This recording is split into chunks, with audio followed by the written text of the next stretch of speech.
मजा आ जाएगा आपको, 2 मिनट लगे। किसको किसको आता है ये? कोई बोलता नहीं है यार, क्या बात है, बोलो। तो चलो ठीक है, इस वादे के साथ के मैं जैसे ही करा के हटूंगा, आप इस रिलेशन को तुरंत बिना देखे लिखना। एक बार देख लेना, उसके बाद बिना देखे लिखना तुरंत। क्या बोलता है? एट कांस्टेंट वॉल्यूम, मैंने सीवी वाले केस बताया ना आपको। Constant volume C is denoted by CV, क्योंकि अभी मैंने बताया ना आपको सीवी और सीपी दो चीजें हैं। तो सी का मतलब क्या है? Heat capacity. हीट कैपेसिटी कब? जब वॉल्यूम कांस्टेंट है तो सीवी है, और जब प्रेशर कांस्टेंट है तो सीपी है। Okay okay. ये फॉर्मूला पता है क्यूवी? क्यूवी पता है? एट कांस्टेंट वॉल्यूम क्या होगा फॉर्मूला ये? अरे भाई ये अभी पढ़ के आए ना इधर, सी डेल्टा टी, हाँ, इंटू चेंज इन टेम्परेचर। तो ये हमेशा Q is nothing but in change in internal enthalpy. Change in internal, अगर अगर हीट करते हो, उसकी हीट थोड़ा हीट डिफरेंस आता है, कुछ भी आता है, तो इंटरनल एनर्जी चेंज होगी। और वो किस पे डिपेंड करेगा? सीवी। सीवी मतलब हीट। भाई फॉर्मूला क्या है? C delta T. हाँ, कांस्टेंट वॉल्यूम। तो कांस्टेंट वॉल्यूम का रिलेशन डेल्टा एच के डेल्टा यू के साथ है। डेल्टा यू मतलब change in internal energy. Same way QP बोल रहा है। आप ध्यान देना इन सब चीजों पे। मुझे बहुत सारी बातें पता है, एपीएस वाले थर्मोडायनेमिक्स पढ़ ही नहीं रहे। बोलो एपीएस वालों, क्या मैं सही बोल रहा हूं? They will not speak, even they will not speak. अच्छा ठीक है, पता चलेगा मुझे कल, कल पता चल जाएगा। तो Q is equal to delta U है और QP is equal to delta H है। सच्चाई मुझे कल पता चल जाएगी, देख लेना। अब यहाँ क्या बोलता है आगे? ये बोलता है the difference between Cp and Cv can be derive from the ideal gas. तो आइडियल गैस इक्वेशन के लिए बता रहा है कि डेल्टा एच का क्या फॉर्मूला है। आपने पढ़ा है कि नहीं ये बताओ। ये रिएक्शन आपको, सॉरी ये रिलेशन आपको पता होना चाहिए। Delta H is equal to delta U plus delta PV. ये पता है कि नहीं? हाँ, बस इतना, ये फॉर्मूला याद रखना, इसके ऊपर क्वेश्चन आएंगे, न्यूमेरिकल क्वेश्चन। और आपको पता है कि पीवी इज इक्वल टू होता है एनआरटी। अब आप ये मत बोलना कि एन कहाँ गया, क्योंकि यहाँ पे बात करता है फॉर अ मोल, एक मोल की बात करता है। एक मोल, तो एक मोल है तो एन की वैल्यू तो 1 हो गई। तो क्या बचा ये? PV is equal to R T. 1 mole की बात कर रहा है, ध्यान रहे, पूरी इक्वेशन में 1 मोल का मामला है यहाँ पे। अब ये पता चल गया कि delta H is equal to delta U plus delta PV, और पीवी की जगह आ गया आर टी। अब आप क्या करो, delta U plus R T लिख दो। यहाँ तक क्लियर है? और अभी पीछे, हाँ, तो delta H is equal to, अब यही चीज आ गई ना, देखो, delta H is equal to delta U plus R delta T. ये बात क्लियर हो गई? अब ये क्या बोलता है, आप ध्यान देना, ध्यान, बस यहीं पे थोड़ा सा ट्विस्ट है, बस समझ में सब आ जाएगा। अभी क्या बोल रहा है? On putting the values of delta H and delta U we have. अब ये बताओ मुझे, डेल्टा एच क्या था? भाई ये भी तो C P delta T, in fact ये सी डेल्टा टी है फॉर्मूला तो, लेकिन क्या एट कांस्टेंट प्रेशर है, तो हम उसकी जगह क्या लिखेंगे? Delta H. और delta U internal energy, delta V, sorry, constant volume. Constant volume है तो इंटरनल एनर्जी की बात करेंगे। यहां पे देखो, measurement of delta U and delta H. तो डेल्टा यू के बारे में क्या बोलता है ये? इंटरनल एनर्जी की बात होगी तो एट कांस्टेंट वॉल्यूम। और जब भी आपको डेल्टा एच की बात होगी तो एट कांस्टेंट प्रेशर। यहां पे भी मैं वही बात कर रहा हूं, delta U internal energy at constant volume, और delta H in change in enthalpy, ये क्या बोलता है? At constant pressure. ये बात पता होगी आपको। अगर आप ध्यान से देखो तो C P delta T, C V delta T, R delta T, पूरे में delta T delta T delta T है। डेल्टा टी सारे के सारे कैंसिल कर दो। कैंसिल करोगे तो क्या बचेगा? यहाँ पे, यहाँ सी पी बचेगा, यहाँ सी वी बचेगा, और यहाँ पे आर बचेगा। तो यही तो निकालना था, C B equal to C P plus R या C P minus C P minus C B equal to R. फिर से बताऊं या समझ गए? और समझ गए तो आप अभी दोबारा पढ़ो। मैं अभी अभी बंद ये रिकॉर्डिंग कर दे रहा हूं बंद, पहले सीखो और लिखो। अभी ध्यान देना भाई, ये इंपॉर्टेंट था इसलिए करा दिया मैंने। अब तो ये बोलता है measurement of delta U and delta H. तो अभी आपने कंडीशन क्या देखा? कंडीशन डेल्टा यू के लिए क्या है? कंडीशन डेल्टा यू के लिए क्या है भाई? क्यू वी, है ना? हाँ, हीट एट कांस्टेंट वॉल्यूम। और डेल्टा एच क्या है? सॉरी, हाँ डेल्टा है। और ये क्या है? Delta P, constant pressure. ठीक है ना? तो ये थोड़ा सा पढ़ लेना, इसमें कुछ भी नहीं है, प्रोसेस बता रहा है। कैलोरीमीटर है यहाँ पे, कैलोरीमीटर में कैसे चेक करते हैं, तो ये मैं आपको आगे सीधे सीधे करा देता हूँ। यहाँ पे आपको समझ में आएगा। दो चीजें यहाँ पे बताएगा, एक तो डेल्टा यू कैसे निकालना है। तो डेल्टा यू के लिए क्या जरूरी है? Q V. क्यू वी मतलब यू, वॉल्यूम कांस्टेंट। तो याद रखना, सबसे पहले अगर कभी भी कोई बात करता है, ध्यान दे सुनो, दो चीजें याद रखो।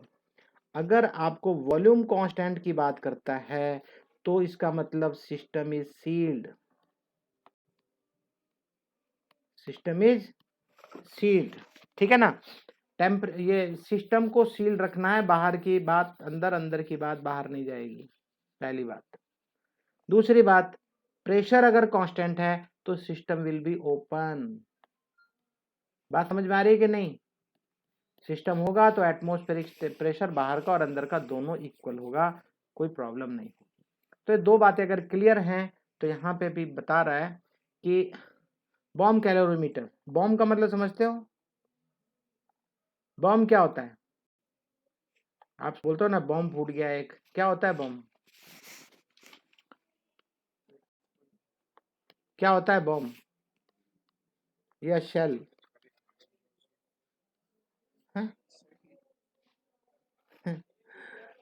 शेल क्या होता है? शेल बोलते हैं ना, वहां पे बहुत शेलिंग हो रही है, ऐसे सुना है ना? तो शेल क्या होता है? बम्बार्डिंग, कोई शेलिंग है?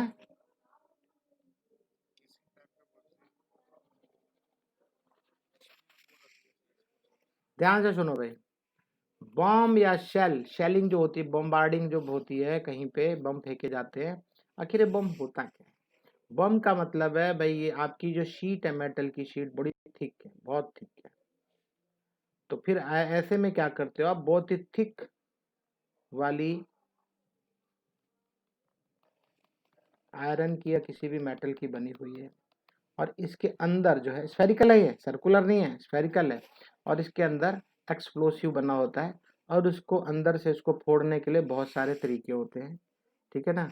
इलेक्ट्रिकली ड्रिवन होगा, सेल बैटरी लगी रहेगी, या जाए वट नॉट वट, बहुत सारे तरीके हैं। मैं आपको बॉम्ब नहीं सिखा रहा हूँ, मैं सिर्फ ये बता रहा हूँ कि अंदर बहुत कुछ ऐसी चीजें होती है। आग भी लगेगी, ब्लास्ट भी होगा, बहुत विद ह्यूज एनर्जी के साथ ब्लास्ट होता है, और नियर बाई चीजों को डैमेज करने के लिए काम आता है। एनीवे, तो वो इतना ज्यादा एक्सप्लोसिव, इतना ज्यादा एक्सप्लोजन क्यों करता है? क्योंकि अंदर बहुत तगड़ा प्रेशर बन जाता है गैस का। गैस का प्रेशर बनता है उसके अंदर, इतना तगड़ा बनता है कि बाहर का जो कोट है, बाहर की जो शील्ड है, ये पूरी की पूरी शील्ड ब्रेक हो जाती है तेजी के साथ, और अंदर जो भी स्प्लिंटर्स वगैरह रहते हैं बाहर जाके लोगों को भी लगते हैं, और भी डैमेज जो भी करना होता है। तो हम यहाँ पे बॉम्ब नहीं पढ़ रहे हैं, मैं यहाँ पे क्या बताना चाहता हूँ, बिल्कुल बॉम्ब कैलोरी ऐसे ही बना हुआ है। यहाँ पे ध्यान देना इसके अंदर कि सफिशिएंट ऑक्सीजन है, यहाँ थर्मोमीटर लगा हुआ है, और बिल्कुल सील्ड है, ये सील्ड है। और ये मटेरियल है, इसको आपको ऑक्सीजन अंडर प्रेशर, ऑक्सीजन भी है, और इस सैंपल को आपको बर्न करना है। तो बर्न करोगे तो इसके अंदर पानी है, ध्यान दे सुनना भाई, बॉम्ब यहाँ पे क्या है? पानी है। अब इस पानी का टेम्परेचर रेज होगा, अंदर ही अंदर आप बर्न करवा रहे हो। देखो यहाँ पे ऑक्सीजन इनलेट है, ऑक्सीजन यहाँ से आप भेज रहे हो, ये स्टीरर है, और यहाँ पे ये स्टीरर का मतलब फैन जैसा दिख रहा है कि नहीं? ये दिख रहा है, ये चीज दिख रहा है, स्टीरर है। स्टीर करते हो अगर आप, तो स्टीर करते हो तो वो घूमेगा, गोल गोल गोल गोल घूमेगा, तो इसका वाटर का टेम्परेचर भी बढ़ सकता है, वो डिपेंड करता है, छोड़ दो उसको। यहाँ पे क्या बोलता है, ध्यान से सुनो, या ऐसे ही बता देता हूँ मैं पहले। तो वो क्या बताता है कि अगर बर्न करोगे तो सीधी सी बात है अंदर का टेम्परेचर रेज होगा, टेम्परेचर रेज होगा तो पानी भी गर्म होगा, और पानी का टेम्परेचर यहाँ थर्मामीटर में हमको पता चलेगा। और ये सारी कहानी कब हो रही है? जब ये अंडर सील्ड है। सील्ड मतलब कांस्टेंट वॉल्यूम, ध्यान रखना। For chemical reactions heat absorbed eight constant volume is measured in a bomb calorimeter. Here a steel vessel the bomb is immerse in water bath. तो ये सील वाला portion जो है, ये वाला सील वाला पोर्शन है, इसको वाटर बाथ में उतार दिया गया, ठीक है ना। So the whole device is called calorimeter. मतलब ये बॉम्ब भी है, जो अंदर का बॉम्ब शेल वाला पोर्शन और बाहर पानी जो है और थर्मामीटर वगैरह सब मिला के कैलोरीमीटर कहलाता है। The steel vessel is immerse in water bath to ensure that no heat is lost to surrounding. सीधी सी बात है, जब वो सील्ड है बिल्कुल, बाहर की एनर्जी अंदर नहीं आएगी, अंदर की एनर्जी बाहर नहीं जाएगी, एक्सचेंज नहीं होनी चाहिए। और एटमोसफेयर में, सराउंडिंग में नहीं जाएगा तो कंबस्टिबल सब्सटेंस, कंबस्टिबल मतलब जिसको आप बर्न करना चाहते हो, कंबशन करना है जिसका, is burn in pure oxygen supplied in the steel bomb. Heat evolve during the, actually ये कैलोरीमीटर बताया रहा है। अब ध्यान से सुन लो, कैलोरीमीटर कभी नहीं पूछा जाता, लेकिन मैं मना नहीं करूंगा, एक बार तो पढ़ ही लो, समझ लो कि उसमें होता क्या है, आखिर करते क्या है, वो पता होना चाहिए आपको, एम पता होना चाहिए, वो किस लिए बना है, किस लिए। मतलब कोई भी किसी भी चीज़ का एक्सपेरिमेंट करते हो, कितनी हीट रिलीज होती है, तो उसके लिए एक्सपेरिमेंट है, बाहर की एनर्जी अंदर, अंदर की एनर्जी बाहर नहीं जाएगी, तो एग्जैक्ट टेम्परेचर कितना रेज करता है वो, अगर पानी है तो कितना रेज करेगा, उससे हमें पता चलेगा। तो मेजरमेंट है कैलोरीमीटर के अंदर। आगे क्या बोलता है? Since the bomb calorimeter is sealed so its volume does not change. बिल्कुल प्रेशर कुकर जैसा है, प्रेशर कुकर में तो सीटी भी लगी रहती है, लेकिन इसमें कुछ नहीं रहेगा। The energy change associated with reactions are measured at constant volume. तो बार बार एक ही चीज बोल रहा है, इंटरनल एनर्जी पता करना है तो volume should be constant. Condition याद रखो बस। So under this condition no work is done. अब सीधी सी बात है, याद रखना ये बात भी याद रखना, जब वॉल्यूम चेंज नहीं होगा, मतलब delta V zero, delta V मतलब change in volume, change in volume मतलब जीरो, मतलब क्या, वॉल्यूम इज कांस्टेंट, है ना। थर्मोडायनेमिक्स की लैंग्वेज में भी बात करना, नो वर्क इज डन, तो इस समय कोई वर्क डन नहीं होता। जब वॉल्यूम नहीं बदलेगा तो वर्क डन नहीं होगा, as the reaction is carried out it at constant volume. So in the bomb calorimeter even for reactions involving gases, मान लो अगर गैस बंदे, there is no work done, delta V zero. So temperature change of the calorimeter produced by completed reaction is then converted to QV। ये जो heat बढ़ेगी at constant volume वो Q मिलेगा by using the known heat capacity of the calorimeter with the help of equation 6.11। 6.11 है ना यहाँ पे आपके पास, इससे आप हीट पता कर पाएंगे वैल्यू डालने के बाद, जो भी उसका हीट कैपेसिटी का कांस्टेंट वैल्यू होगी। अब दूसरा डेल्टा एच। अब मैंने क्या बताया था, डेल्टा एच के लिए क्या आएगा, क्यूपी आता है। क्यूपी मतलब heat at constant pressure, heat at constant pressure. तो कांस्टेंट प्रेशर होगा, सीधी सी बात है, delta H is equal to QP होगा एट कांस्टेंट प्रेशर, सीधी सी बात है। Therefore heat absorbs or evolve QP at constant pressure is also called the heat of reaction और एंथैल्पी ऑफ रिएक्शन। अब से हम इस भाषा को सीखेंगे, समझेंगे। डेल्टा आर, एच ऐसे लिखा हुआ है आर, और कैपिटल एच अगर ऐसे लिखा हुआ है, क्या बोलते हैं, एंथैल्पी ऑफ रिएक्शन। आर का मतलब यहाँ रिएक्शन है, एंथैल्पी ऑफ रिएक्शन मतलब जो चेंज होगी हीट के अंदर, जो बदलाव आ रहा है, डेल्टा एच, डेल्टा एच, और यहाँ छोटा सा आर लिखने से क्या होगा, क्या होगा, चेंज इन एंथैल्पी किसकी, रिएक्शन की। सो इन एन एक्सोथर्मिक, ये आप अच्छे से जानते हो लेकिन फिर भी बताना पड़ेगा, एक बार बात करना पड़ेगा। In an exothermic reaction delta H क्या होता है, नेगेटिव। हीट इज इवॉल्व, बाहर हीट निकलेगी, evolve, and system losses heat to surrounding. मालूम है बात, यही देखो बहुत सारी बातें बार बार रिपीट होंगी, बार बार आपकी बुक वाला रिपीट करेगा, मैं तो करता ही हूँ। ये कलर क्यों नहीं आ रहा यार, क्या मुसीबत है। परेशान बहुत करता है ये। तो यहाँ क्या बता रहा है ये कि एक्सोथर्मिक होगी जब रिएक्शन तो डेल्टा एच नेगेटिव होता है, और डेल्टा एच नेगेटिव का मतलब क्या है, सराउंडिंग को जाएगी heat. Therefore QP will be negative, QP क्या होगा, नेगेटिव होगा, and delta RH will also be negative. Delta RH मतलब enthalpy of reaction. Similarly in an endothermic reaction heat is absorb, क्योंकि आपने सराउंडिंग को तो सब कुछ तो छोड़ रखा है ना, प्रेशर कांस्टेंट है, तो बाहर से भी हीट अंदर आ सकती है, अंदर से बाहर जा सकती है, वो डिपेंड करेगा। तो QP इज पॉजिटिव कब, जब delta RH will be positive.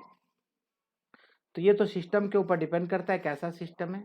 मान लो आपने आइस डाल रखी है और ओपन छोड़ दो, ग्लास में या जग में किसी में आइस रख दो, सिंपली क्या हो रहा है, आइस से वाटर कन्वर्ट हो रहा है ना।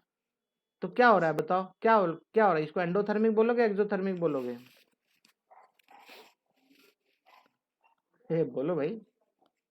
आपने आइस एक जग में डाल दी, बहुत सारे आइस क्यूब डाल दिए, एंडोथर्मिक होगा भाई, ये तो हीट ले रहा है ना एटमॉस्फेयर से, एंडोथर्मिक होगी। तो इसकी डेल्टा RH क्या होगा, वैसे रिएक्शन नहीं हो रही है, ठीक है ना, वो क्या होगा, पॉजिटिव। जस्ट एग्जांपल आपको समझाने के लिए, ठीक है ना। तो यहाँ पे अब चलो एक क्वेश्चन है, इस क्वेश्चन को भी देख लो। अब सुन लो मेरी बात ध्यान से,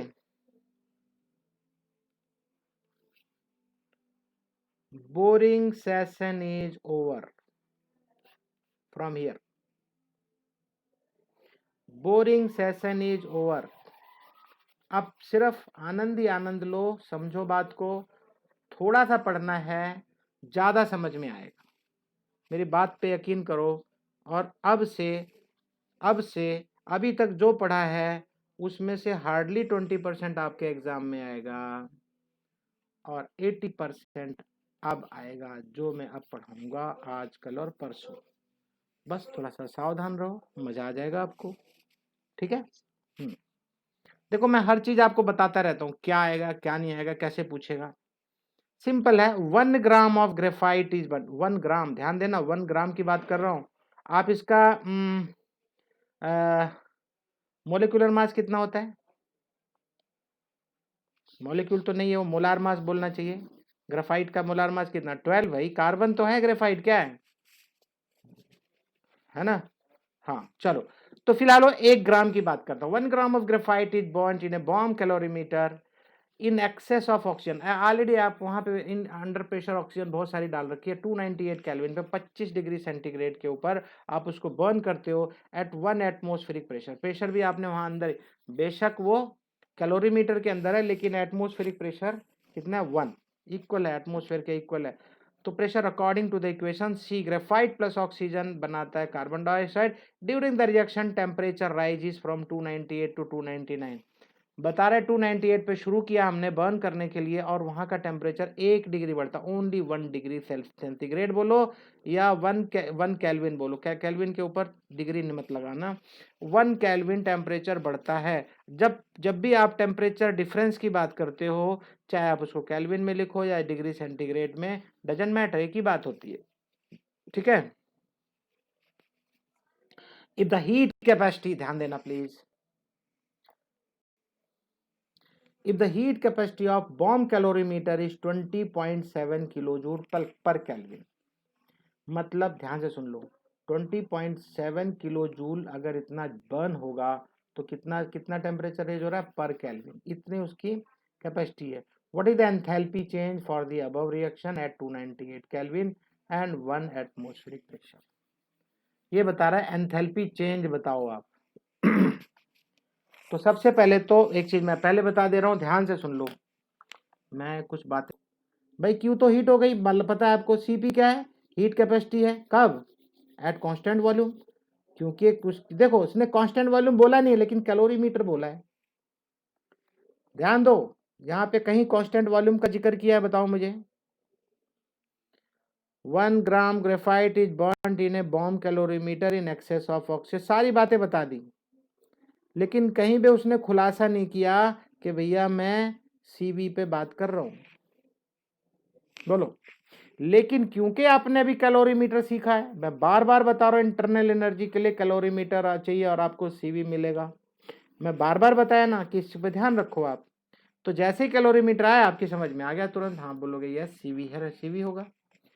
तो यहाँ पे बात सीखे कि नहीं, CV is the heat capacity of the calorimeter then quantity of heat absorb by the calorimeter. ये फॉर्मूला है Q equal to CV delta T। और डेल्टा T की वैल्यू कितनी है 1 भाई। 298 से कितना हो जाता है 299। तो टेम्परेचर में चेंज कितना आया 1 डिग्री बोलो या 1 केल्विन, एक ही बात है, 1 बोलो। ठीक है, अब आगे क्या बोलता है Q इक्वल टू CV। अब ये यहाँ पे लेता है माइनस। अब माइनस क्यों ले रहा है वो भी आपको सीखना है। Quantity of heat from the reaction will have the same magnitude but opposite sign because the heat lost by system is equal to heat gained by calorimeter. ध्यान से सुनना, अंदर जो बॉम्ब है उसमें तो लगा दिया आपने आग। आग का मतलब है ग्रेफाइट बर्न कर रहे हो।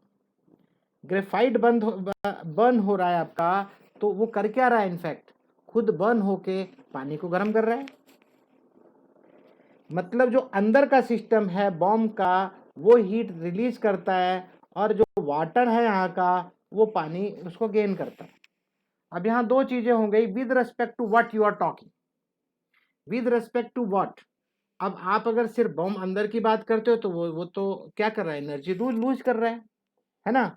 अब ये दोनों अपोजिट साइन होंगे, यहाँ पे दोनों को अपोजिट यूज कर सकते हैं, क्वांटिटी सेम रहेगी लेकिन quantity of heat from the reaction will have the same magnitude but opposite sign because the heat lost by the system is equal to heat gained by the calorimeter। अब उस calorimeter के अंदर यहां bomb है, यहां पानी है, तो ये सिस्टम है अंदर वाला जिसके अंदर बर्न हो रहा है ग्रेफाइट, ये एनर्जी लूज करके पानी को दे रहा है। तो पानी के लिए क्या हो गया, ये पानी के लिए हो गया एंडोथर्मिक क्योंकि वो गेन कर रहा है। लेकिन इस सिस्टम की बात करेंगे तो एक्सोथर्मिक है क्योंकि बर्न होगा तो क्या होगा, हीट रिलीज होगी और हीट किसको दे रहा है, कैलोरीमीटर को दे रहा है। तो ये क्या हो जाएगा एक्सोथर्मिक। भाई बात समझ में आ रही है कि नहीं, क्लियर है? सभी लोग अच्छे से सुनना समझना, मैं टाइम आपको थोड़ा ज़्यादा लेता हूँ लेकिन मैं चाहता हूँ कि बढ़िया समझ में आए, अच्छा हर न्यूमेरिकल पे आपकी पकड़ बने। तो ये नेगेटिव साइन हम क्यों ले रहे हैं, क्योंकि सिस्टम इतनी एनर्जी रिलीज करके कैलोरीमीटर को दे रहा है, तो इसलिए माइनस साइन आ रहा है। और 20.7 ऑलरेडी गिवन है, डेल्टा CV और डेल्टा T 1 है तो 1 से मल्टीप्लाई करके ऑलरेडी उतने ही किलो जूल आएगा। और ये पर केल्विन था क्योंकि C इसकी यूनिट क्या है, किलो जूल पर केल्विन, और ये टेम्परेचर है 1 केल्विन, तो K से K जाएगा, बचेगा क्या, किलो जूल। और कोशिश करना आपके आंसर हमेशा किलो जूल में आए, और कभी कभी आपको जूल में भी कन्वर्ट करना पड़ेगा, तो आपको देखना पड़ेगा, मैं आपको बताऊंगा कैसे। Here negative sign indicate the exothermic reaction. Nature of reaction कैसी है, एक्सोथर्मिक।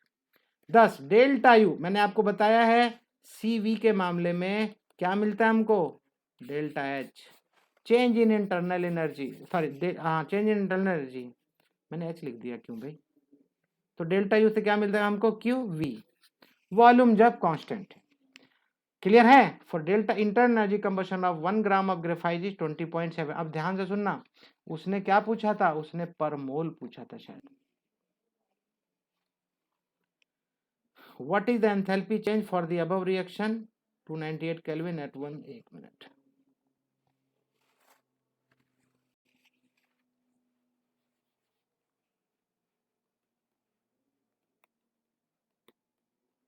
यहां खैर ये मोल के बारे में बात कर रहा है,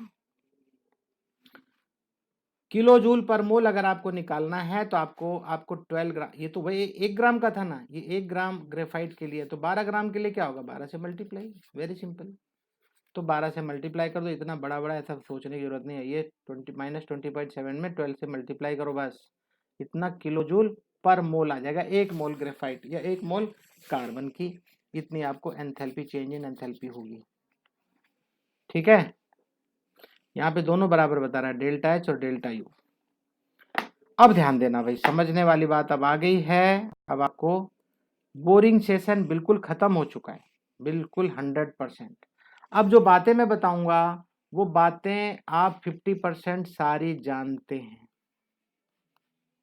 अब आप बोलोगे 50% हम कहाँ जानते हैं, हमें तो पता ही नहीं है ना, क्योंकि आपको पता नहीं है लेकिन आप जानते हो। ध्यान दो, enthalpy change delta R H, delta R H पता है ना, enthalpy of reaction, of reaction, अच्छा उसी के बारे में बोला, रिएक्शन एंथैल्पी बोलते हैं। अब ध्यान से सुनना, मैं इस पे बड़ी बड़ी बातें नहीं करके जल्दी पढ़ाऊंगा। आपको पता है लेफ्ट साइड रिएक्टेंट होता है, एरो होता है और ये प्रोडक्ट बनाता है, मालूम है ना भाई, सबको पता है ना। तो अब एक क्या क्या बता रहा है, एंथैल्पी ऑफ रिएक्शन जो होगी, क्या करना है, प्रोडक्ट वाली में से रिएक्टेंट वाली को माइनस कर दो, बस कुछ नहीं करना। जो भी एंथैल्पी ऑफ हीट है दोनों की, क्या करना, देखो sum of the enthalpies of product, product के साइड में जरूरी नहीं कि एक ही हो, दूसरा भी हो सकता है, तीसरा भी हो सकता है, सबको सम कर दो प्रोडक्ट वाली को, और फिर उसमें से माइनस कर दो किसको, sum of the enthalpy of reactant, और रिएक्टेंट को माइनस कर दो। बात समझ में आई कि नहीं, बोलो भाई। हाँ, इसको ज्यादा पढ़ने की जरूरत नहीं है, जो मैं सिखा रहा हूँ जो समझा रहा हूँ उसको सीखो बस, फालतू में डोंट वेस्ट योर टाइम। आप लोग बोलते हो ना हमें टाइम कैसे बचाना है, आप इनको पढ़ने की जरूरत नहीं, अगर एक बार पढ़ना है जरूर पढ़ो, मैं मना नहीं करूंगा, लेकिन बार बार पढ़ने की जरूरत नहीं है। आप इसमें से क्रीम निकाल लो आपको जो जरूरत है, और जो जरूरत है मैं बताता जा रहा हूँ। और आपको ये सारी चीजें तो वैसे भी मैंने रेट कॉन्स्ट क्या नाम इसमें बता चुका हूँ इक्विलिब्रियम वाले चैप्टर में।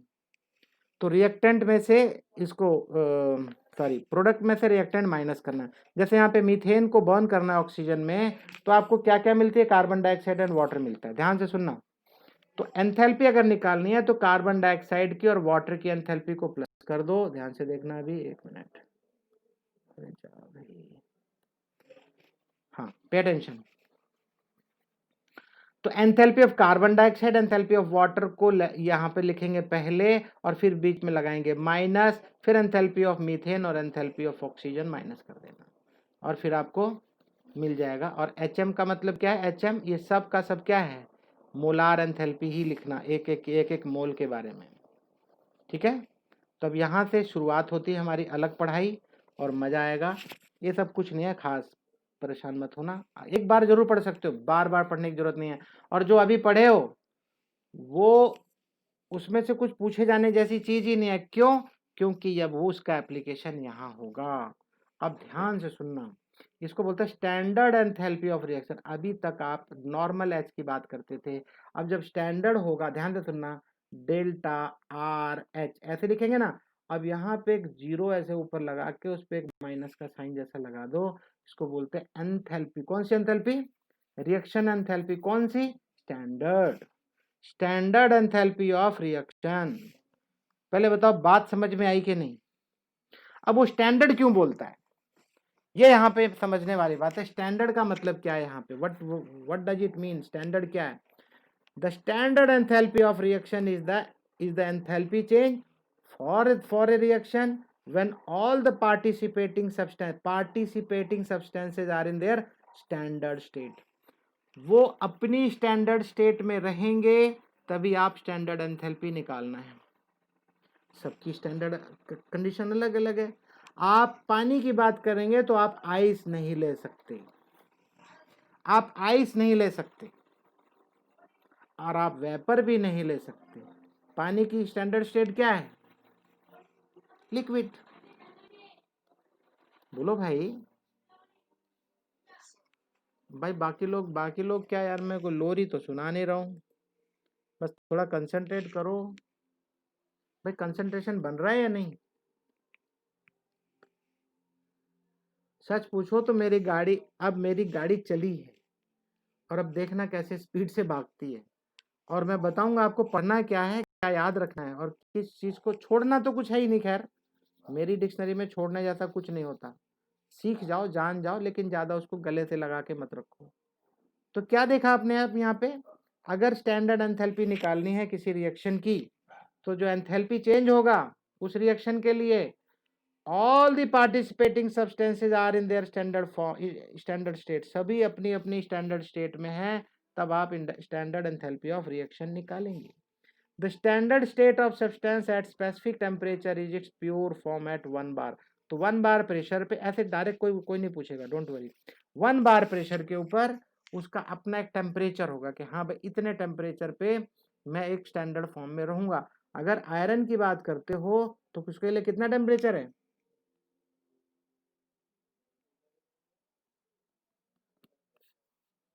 कितना है? हाँ 500 केल्विन, ठीक है।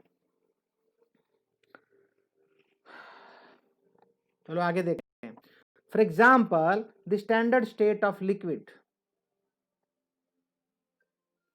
इथेनॉल, लिक्विड इथेनॉल समझते हो, दारू शराब, 298 केल्विन पे उसकी प्योर फॉर्म मानी जाती है, ठीक है ना, प्योर फॉर्म में आता है। प्योर फॉर्म कब? 298, 298 कितना? 25 डिग्री सेंटीग्रेड, है ना। और स्टैंडर्ड, हाँ liquid ethanol at 1 bar pressure. Standard state of solid iron is 500 kelvin is pure iron at 1 bar pressure. Usually data are taken at 198, तो 298 पे ही डाटा लेना है, ठीक है। और यहाँ बोलता है standard conditions are denoted by adding the superscript. ये क्या है? This is called standard. मैंने बताया था ना, ऐसे जीरो लगा के एक माइनस कर देना, मैथमेटिक्स की भाषा में। बट मैथमेटिकल मीनिंग कुछ नहीं है इसका, सिर्फ स्टैंडर्ड शो करने के लिए सुपरस्क्रिप्ट लगाना है। और सिंबल कैसे लिखेंगे? Delta H. अब कैसा बन जाएगा? स्टैंडर्ड फॉर्म में होगा तो डेल्टा एच स्टैंडर्ड, ठीक है। यहाँ इसमें से भी आपसे कोई कुछ नहीं पूछने वाला, ये सिर्फ समझने के लिए। आगे ध्यान, एंथैल्पी चेंज ड्यूरिंग ट्रांसफॉर्मेशन, इस पे से क्वेश्चन पक्का आता है। ध्यान से सुन लो कौन सा क्वेश्चन आएगा। अब ध्यान से सुनो, इसको बोलते हैं एंथैल्पी ऑफ फ्यूजन। ये पूछेगा क्या होता है एंथैल्पी ऑफ फ्यूजन, मतलब जब कोई, क्या होता है एंथैल्पी बोलो? जब कोई सॉलिड मेल्ट होके लिक्विड फॉर्म में आ जाए तो उसको क्या बोलेंगे? फ्यूजन बोलते हैं। क्या बोलते हैं? फ्यूजन, ठीक है ना। और जितनी हीट उसके लिए लग रही है उसको बोलेंगे स्टैंडर्ड एंथैल्पी ऑफ फ्यूजन। देख रहे हो कि नहीं? FUS लिखा हुआ है ट्रायंगल के साथ में, छोटा सा FUS लिखा हुआ है, H लिखा है, फिर स्टैंडर्ड। कोई डाउट? चलो दोबारा से देखते हैं, इसको समझाता हूं मैं। ये देखो यहाँ पे एग्जांपल भी बता रहा है, वाटर सॉलिड है, सॉलिड मतलब आइस, और उस आइस को लिक्विड में कन्वर्ट किया तो एंथैल्पी ऑफ फ्यूजन मतलब उसने एटमॉस्फेयर से कितने हीट लिया? 6 किलो जूल पर मोल। एक मोल 18 ग्राम पानी जब बनेगा तो 6 मोल एंथैल्पी वो लेगा, एनर्जी लेगा एटमॉस्फेयर, अगर एटमॉस्फेयर में छोड़ा तो। कभी आप लोगों ने किसी को देखा है, कभी शायद किसी ने नहीं देखा होगा कि कोई आइस को गर्म कर रहा है? कभी देखा है कि भाई इसको थोड़ा गर्म करो यार, है? कभी किसी ने देखा है? कभी किसी ने नहीं देखा। सबको मालूम है इसको बस थोड़ी देर बाहर रख दो, अपने आप ही गर्म हो जाएगा, अपने आप ही मेल्ट हो जाएगा। आइस तो कोई गर्म नहीं करता। I have not seen. आप लोगों ने देखा है तो बताओ यार। वो ट्राई तो खैर अलग बात है, लेकिन किसी से बोलना मत मैंने ऐसा काम किया है, ठीक है। बोलोगे तो क्या होगा? आप बोलो यार, मैं आप बोलोगे मैं ना आइस को मेल्ट कर रहा था तो मैंने उसको गर्म करके मेल्ट कर दिया, तो बोलेगा बहुत बढ़िया भाई। चलो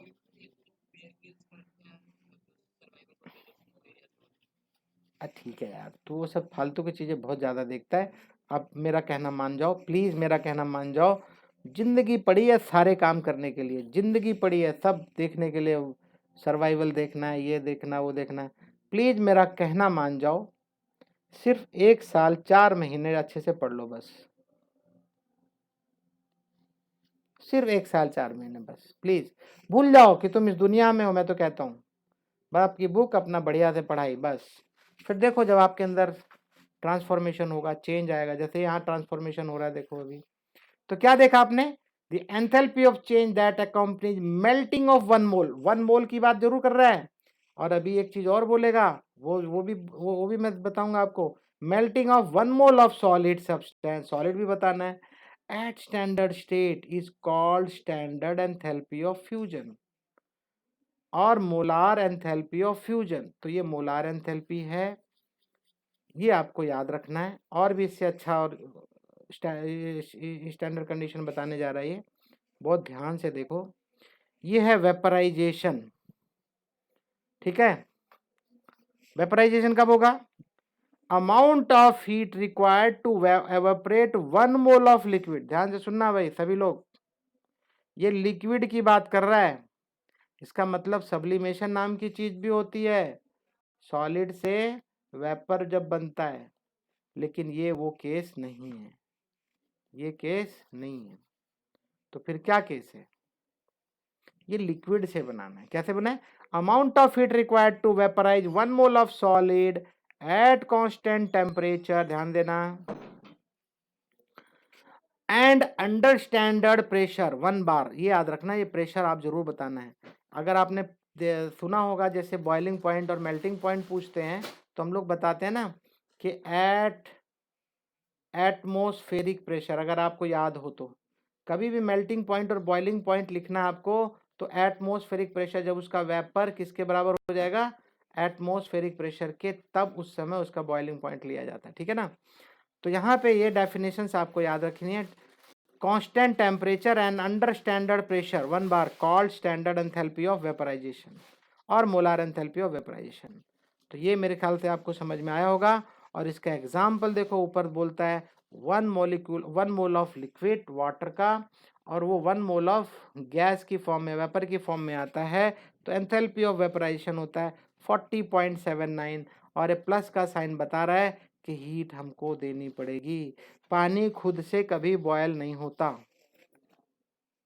होता है? एक्सेप्शन केसेस मत बताना मुझे, एक्सेप्शन केसेस नहीं बताना। ये बात तो समझ में आई कि नहीं आपको? इसलिए प्लस साइन क्यों है? ये हीट देनी पड़ेगी। तो enthalpy of vaporization is the standard enthalpy of vaporization, ठीक है। तो समझ में आ गया होगा आपको, इतना थोड़ा सा याद रखो और थोड़ा सा बता दो आप, बस खत्म। फिर बात आती है सब्लिमेशन की। अगला अभी भी मैंने बताया था ना सब्लिमेशन। तो सब्लिमेशन में आपको ये बताना है कि सॉलिड सब्सटेंस किस में कन्वर्ट होना चाहिए? हाँ हाँ, वेपर में। So standard enthalpy of sublimation क्या होगा? देखो यहाँ पे सब्लिमेशन के लिए सब यूज करता है, डेल्टा के साथ में SU भी लिख देना, छोटा सा, बड़ा बड़ा मत लिखना। लोग बाग को मैंने देखा ऐसे लिखेंगे, ऐसे मत लिखो, थोड़ा स्टैंडर्ड फॉलो करो, ठीक है। डेल्टा लिखो और छोटा सा SU भी लिख दो, ओके। चलो आगे बढ़ते हैं। तो क्या बता रहा है? Standard enthalpy of sublimation that is delta H sub is change in enthalpy when 1 mole of solid substance sublimes। देखो सबलाइम बोल रहा है डायरेक्ट, आप कुछ वेपर ऊपर कुछ मत लिखो, सबलाइम हो गया बस, खत्म। At a constant temperature and under standard pressure, ये बार बार एक ही चीज बता रहा है, constant temperature and standard pressure. यहाँ पे भी वही बोल रहा था, स्टैंडर्ड एंथैल्पी ऑफ वेपराइजेशन, अरे कहाँ गया, हाँ ये रहा, eight constant temperature and under standard pressure. एक ही बात दोनों में बता रहा है, उस चीज को ध्यान रखना, ये आपको याद करना पड़ेगा, ठीक है। अब आ गया है क्वेश्चन। अब यहाँ पे देख लेना भाई, कुछ बहुत सारी चीजें बता रहा है कि सबका अलग अलग, ये क्या क्या बता रहा है देखो। The magnitude of enthalpy change depends upon strength of intermolecular interaction in the substance. अगर मान लो वाटर है, मैं आपको शायद बता भी चुका हूं कि अगर वाटर है आपके पास, तो दूसरा वाटर मॉलिक्यूल भी तो यहाँ होगा ना, होगा कि नहीं?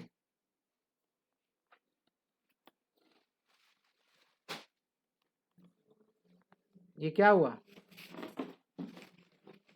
Hydrogen bonding. हाइड्रोजन बॉन्डिंग जब एक्स्ट्रा होगी तो क्या होगा? हाइड्रोजन बॉन्डिंग जब एक्स्ट्रा होगी तो इंटरमॉलिक्यूलर अट्रैक्शन नॉर्मल लिक्विड से थोड़ा सा ज्यादा होगा, और ज्यादा होने की वजह से क्या होगा? हाइड्रोजन बॉन्डिंग है तो वो उसमें एंथैल्पी आपको ज्यादा लगानी पड़ेगी, उसको ब्रेक करना इतना आसान नहीं होगा, ठीक है। तो in the substance undergoing a phase transformation, for example strong hydrogen bonds between water molecule hold them tightly in liquid phase, liquid phase में उनको होल्ड टाइटली होल्ड करके रखते हैं, इसलिए हमको वेपर फॉर्म में लेके आने के लिए काफ़ी, क्यों हमने बोला कि उसकी सी की वैल्यू बहुत ज़्यादा होती है। सी की वैल्यू ज़्यादा किसकी वजह से है? हाइड्रोजन बॉन्डिंग की वजह से। So for an organic liquid such as acetone, acetone में intermolecular dipole-dipole interactions are significantly weaker. Acetone में डाइपोल डाइपोल इंस्ट्रक्शन बहुत कम होता है and thus it requires less heat to vaporize, बहुत जल्दी वेपराइज कर सकते हो आप एसीटोन को। एसीटोन को तो ऐसे ही छोड़ दो, उड़ जाता है, उड़ता है कि नहीं? It does to vaporize 1 mole of water. तो table 6.1 gives values of standard enthalpy, किसी किसी चीज़ के बारे में दिया हुआ उसने, उसको जानने की आपको ज़्यादा जरूरत नहीं है, सिर्फ देख लो एक बार। ये क्वेश्चन बढ़िया क्वेश्चन है, ये last to last year Hakimpet में पूछा गया था। ठीक है, क्या पूछा जाता है मैं बताने चल रहा हूँ, ये पक्का पूछा जाएगा, बहुत ध्यान से देखना समझना। प्रॉब्लम बोलता है 6.7 है, swimmer coming out from a pool is covered with a film of water weighing about 18 ग्राम। 18 ग्राम क्यों लिया उसने? क्योंकि 18 ग्राम से 1 मोल बनता है भाई, है ना? तो जानबूझ के आपकी हेल्प कर रहा है, देख लो। अगर वो 20 ग्राम ले लेता या 21 ग्राम ले लेता तो आपके फ्रैक्शन वैल्यू जाती, और ज़्यादा ही दिमाग खराब है किसी का तो 19 ग्राम दे देगा। लगे रहो। हाँ, तो क्या बोलता है, स्विमर कमिंग आउट ऑफ, भाई भीगे बदन से कोई बाहर आएगा तो उसके शरीर पे पानी चिपका रहेगा ना, एक फिल्म सी बनी रहेगी, एक फिल्म कवर है, थोड़ी देर हो जाएगी तो पानी सूख जाता है। पानी क्यों सूखता है बताओगे? क्यों हुआ वेपरेशन? हीट कहाँ से मिलती है? यस, बॉडी से, बॉडी से मेन है, बॉडी से। अभी मैं बताने चल रहा हूँ, सुनो ध्यान से देखो, मजा आएगा आपको। How much heat must be supplied to evaporate this water at 298 kelvin. 298 kelvin पे 25 डिग्री सेंटीग्रेड पे कोई स्विमिंग पूल से बाहर आता है और उसके शरीर पे जो क्या है, वाटर की फिल्म बनी हुई है, वो 18 ग्राम पानी है, ठीक है ना? अब उसको एवेपरेट करने के लिए कितनी हीट चाहिए बॉडी की? Calculate the internal energy of vaporization at 298 kelvin.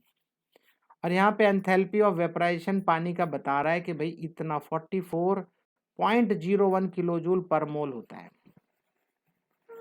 कितना? 44 ही मान के चलो, इतने किलोजूल एक मोल के लिए 44.01 किलोजूल होगा।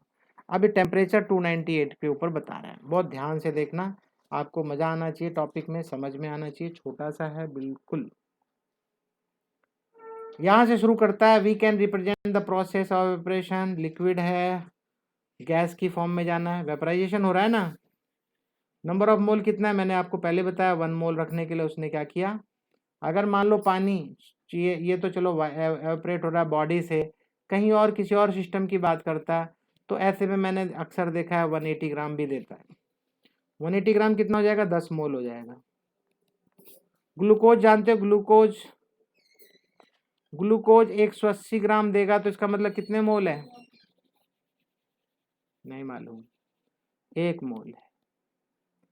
C6H12O6 देखो कितना होता है, 12 6 72, 12 और ये कितना होगा भाई, 18 6 108, 8 2 10 2, अरे तो ज़्यादा हो गया यार, कैसे?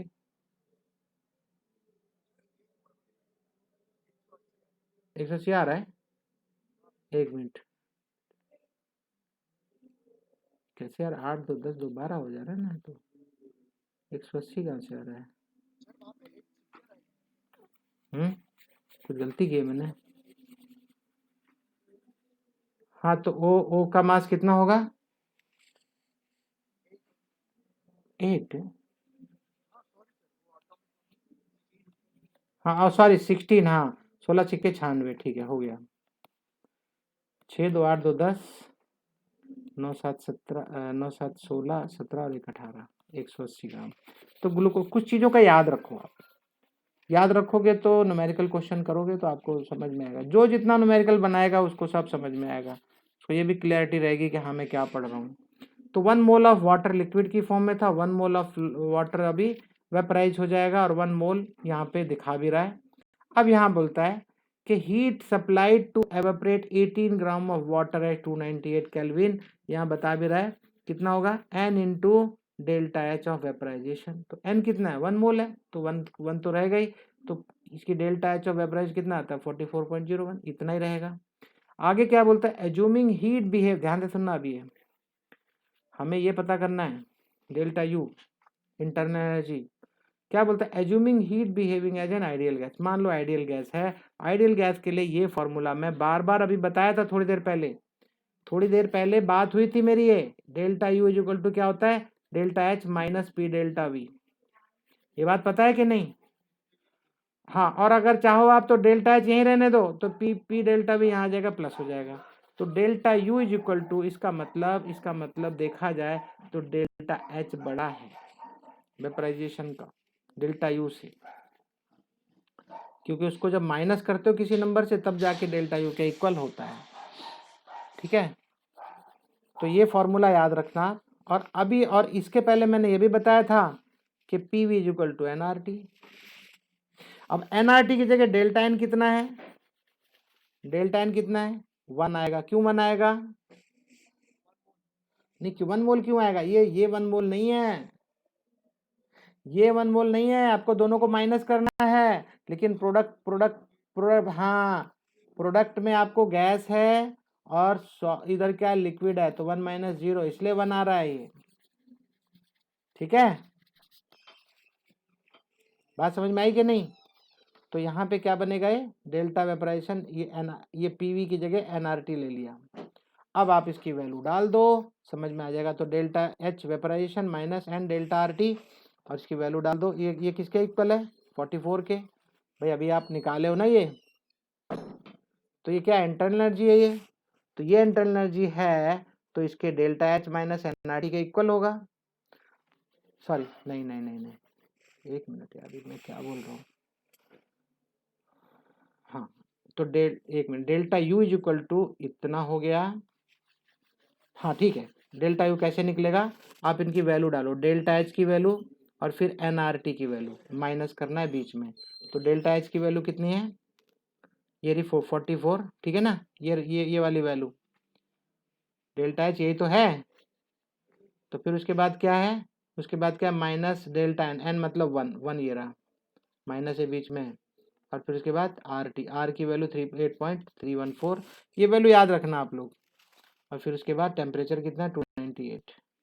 अब आप ये बताओ मुझे, कुछ बच्चे आप लोग जल्दी से ये बताओ मुझे, ये वैल्यू क्यों डाली?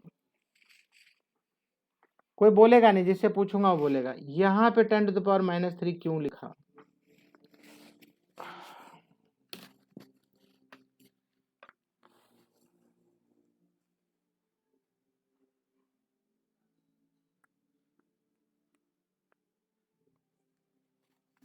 सोचो जल्दी से, अगर सोच लिया हो तो समझ में आ गया हो तो मैं बताऊं फिर आगे।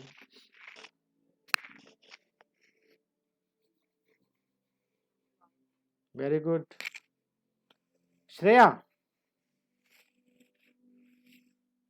श्रेया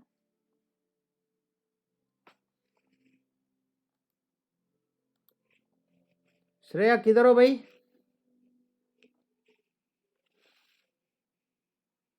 श्रेया है भी या नहीं, एक आदमी कोई गायब है तो सही। श्रेया, श्रेया बोलो जल्दी फटाफट, quick.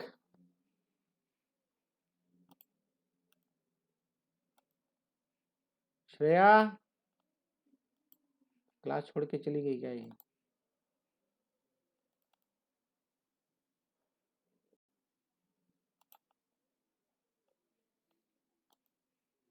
Shreya Pandey,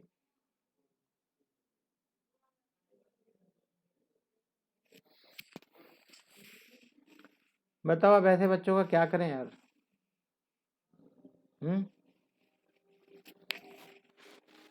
sir I don't know.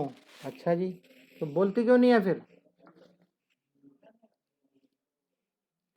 जानने की कोशिश किया? त्रिविक्रम,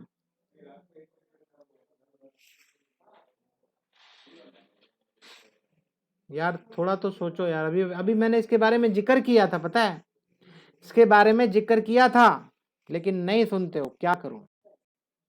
चलो ध्यान दो,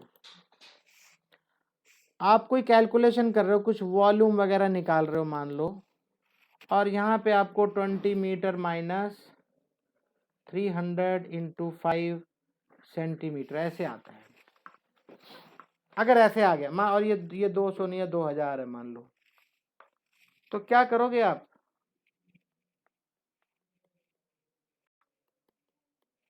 क्या सही है? क्यों सही नहीं है? यही बात तो मैं सिखाना चाह रहा हूँ, यही बात मैं बताना चाह रहा हूँ। यस, अब कुछ लोगों को समझ, आंखें खुलेंगी। ध्यान से देखो, अभी क्या प्रॉब्लम थी, ये किलो जूल में है 44, ये 44 किलो जूल में है, और यहाँ पे आपको ओनली जूल मिलता है, ओनली जूल, यहाँ से यहाँ तक, सिर्फ यहाँ से यहाँ तक की बात कर रहा हूँ, ये ओनली जूल में है। इसलिए क्या किया, 10⁻³ लिख के ना उसने आपका कवाड़ा कर दिया, सीधा यहाँ पे 1000 से डिवाइड कर दो, उसका मतलब वही होता है। तो जब आप डिवाइड करोगे 1000 से, तो 44 माइनस, और ये वैल्यू आ जाएगा 2.48। वो कैलकुलेशन कर लेना, ये पूरा मल्टीप्लाई वगैरह। बात समझ में आई कि नहीं? मैंने आपको बताया भी था, हर जगह आपको ध्यान में रखना है, ये जूल केल्विन है, जूल जूल पर केल्विन पर मोल है, आपको ये इसको भी किलो जूल में कन्वर्ट करना, या तो एक काम करो, इसको भी जूल में कन्वर्ट करो, फिर पूरी की पूरी क्वांटिटी आपकी किस में आएगी, किलो, सॉरी जूल में आएगी, फिर आप उसको 1000 से डिवाइड कर दो, किलो जूल में कन्वर्ट हो जाएगा। बात समझ में आ रही है कि नहीं? तो ये आपको न्यूमेरिकल क्वेश्चन में परेशान करेगा इस फॉर्मूले में, और इसको आप यूज करना सीख लो।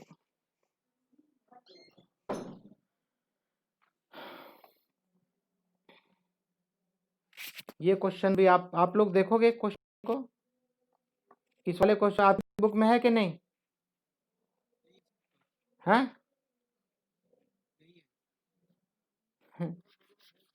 वो नई बुक में होगा, नई बुक में है, और बहुत बड़ा क्वेश्चन है ये।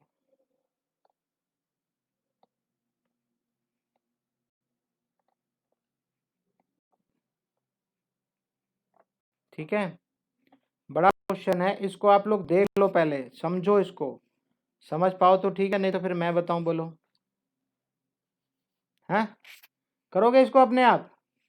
एक काम करो भाई, मेरी बुक में भी नहीं है ये, क्या नाम है इसका, ईश्वर, इसको, इसका फोटो खींच के ना, इसका फोटो खींच के ग्रुप में डाल दो, लेट देम लर्न। अभी क्या बुक में है ही नहीं किसी के, लेट देम लर्न, कल फिर से एक्सप्लेन कर दूंगा, डोंट वरी। न्यूमेरिकल क्वेश्चन है, नॉर्मल क्वेश्चन है, ज़्यादा परेशान मत हो। ये टेबल में कुछ वैल्यूज दी हुई है, standard molar enthalpies of formation. आप कोई भी चीज़ फॉर्म करोगे 298 केल्विन पे, तो उसके स्टैंडर्ड मोलार एंथैल्पी दी हुई है सबकी, और आपको इसको बिल्कुल भी जानने की ज़रूरत नहीं है, दिया हुआ है बस। और हाँ, इनकी कब जरूरत पड़ेगी, कभी कभी आपको बुक वाला बोलेगा कि इस टेबल का इस्तेमाल करके बनाओ क्वेश्चन, आप लिखो, आंसर लिखो उसका, तब आप करना है। अब आ जाओ स्टैंडर्ड एंथैल्पी ऑफ फॉर्मेशन। अब आप बोलो कि अभी तक हम पढ़ क्या रहे थे, तो इस फॉर्मेशन की जगह पे रिएक्शन था,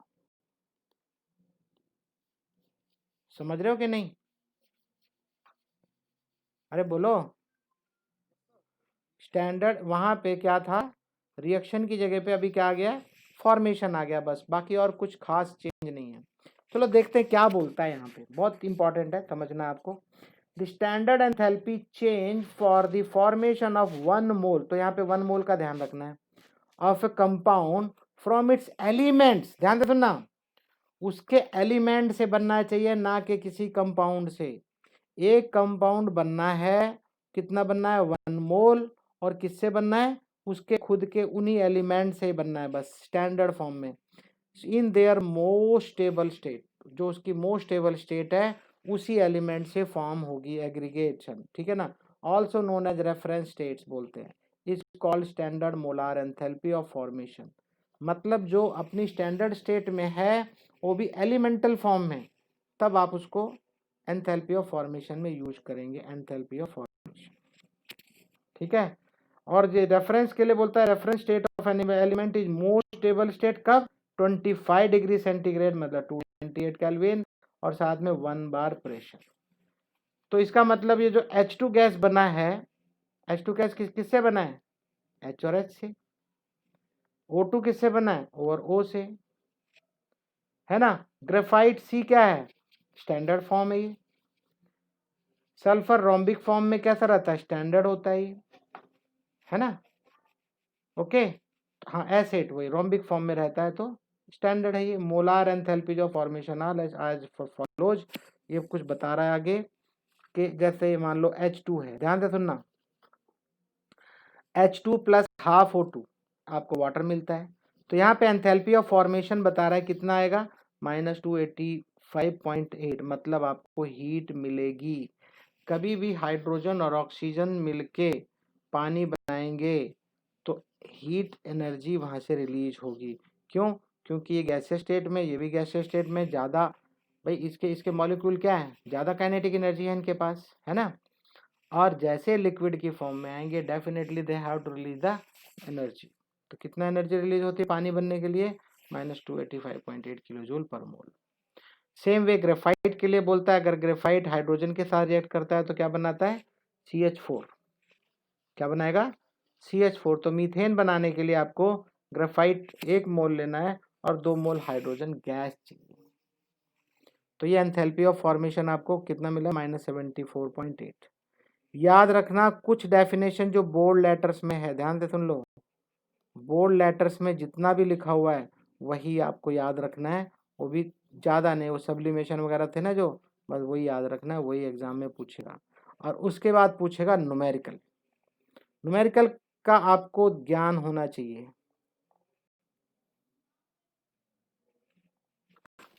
हाँ तो आपको समझ में आ ही गया होगा शायद, कोई डाउट नहीं है यहाँ पे।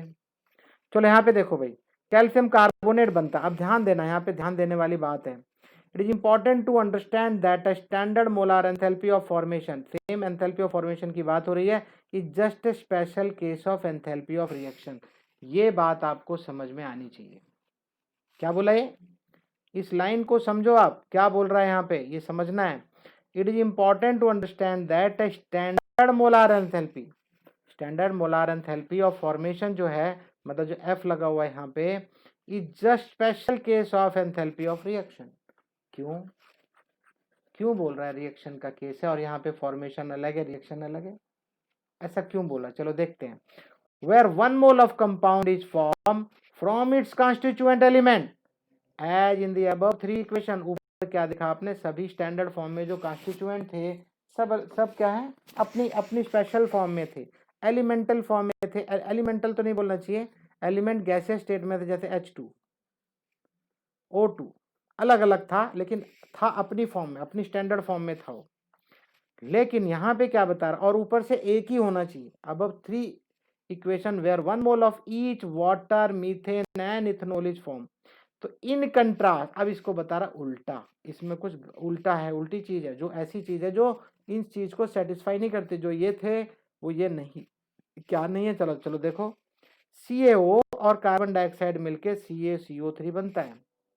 तो क्या हम इन दोनों को सेम समझें, क्या एंथैल्पी ऑफ फॉर्मेशन है, नहीं है, ये एंथैल्पी ऑफ फॉर्मेशन नहीं है। क्यों नहीं है, ये किस फॉर्म में है, देखो ये खुद ही कंपाउंड है। CaO क्या है, अरे चले गए क्या सब लोग, CaO क्या है, ऑलरेडी कंपाउंड है। CO2 क्या है, ऑलरेडी कंपाउंड है और कंपाउंड फॉर्म कर रहा है। तो क्या हम इसको एंथैल्पी ऑफ फॉर्मेशन बोलेंगे, नहीं बोलेंगे, यहाँ F नहीं आएगा, गलत है। तो फिर क्या आएगा, एंथैल्पी ऑफ रिएक्शन ही रहेगा। क्लियर। अब आगे क्या, is not an enthalpy of formation of calcium carbonate, इसकी बात कर रहा है, एंथैल्पी ऑफ फॉर्मेशन नहीं होगा। Since calcium carbonate has been form from other compound, ये भी तो कंपाउंड है, दूसरे कंपाउंड से बना है, and not from its constituent element, उनके जो कॉन्स्टिट्यूएंट एलिमेंट है ये उससे नहीं बनता। एक मिनट भाई, hello hello sir, good evening. कुछ नहीं, उसी काम के लिए बोला था, वो हो जाता तो अच्छा था, क्योंकि डेट निकलती जा रही है, 30 तारीख आ जाएगी।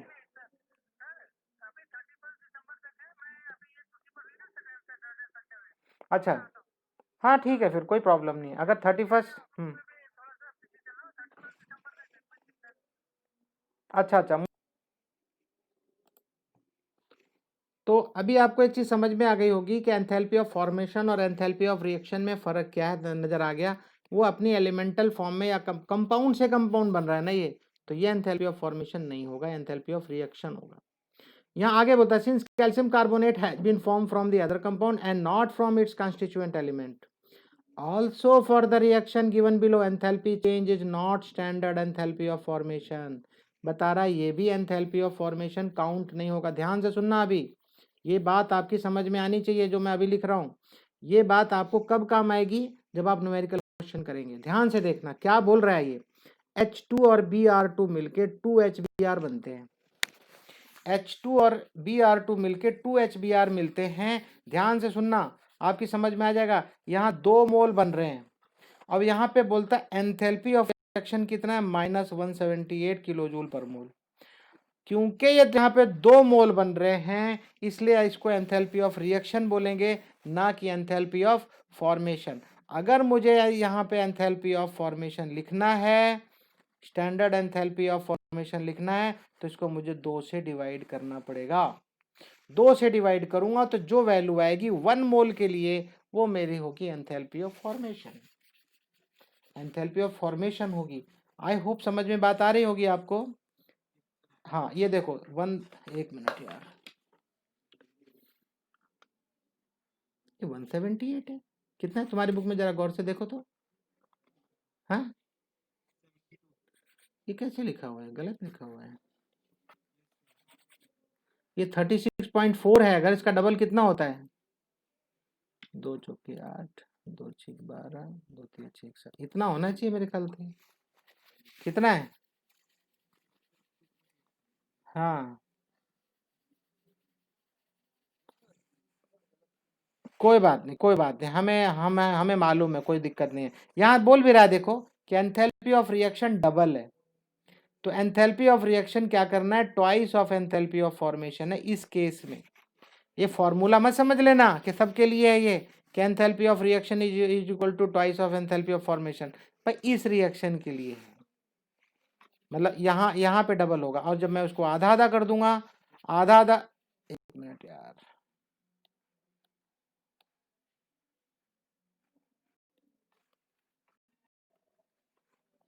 तो ये एंथैल्पी ऑफ फॉर्मेशन बन जाएगा। यहाँ पे जब मैं उसको 1 मोल बनाऊंगा तब एंथैल्पी ऑफ फॉर्मेशन होगा। बात समझ में आई कि नहीं,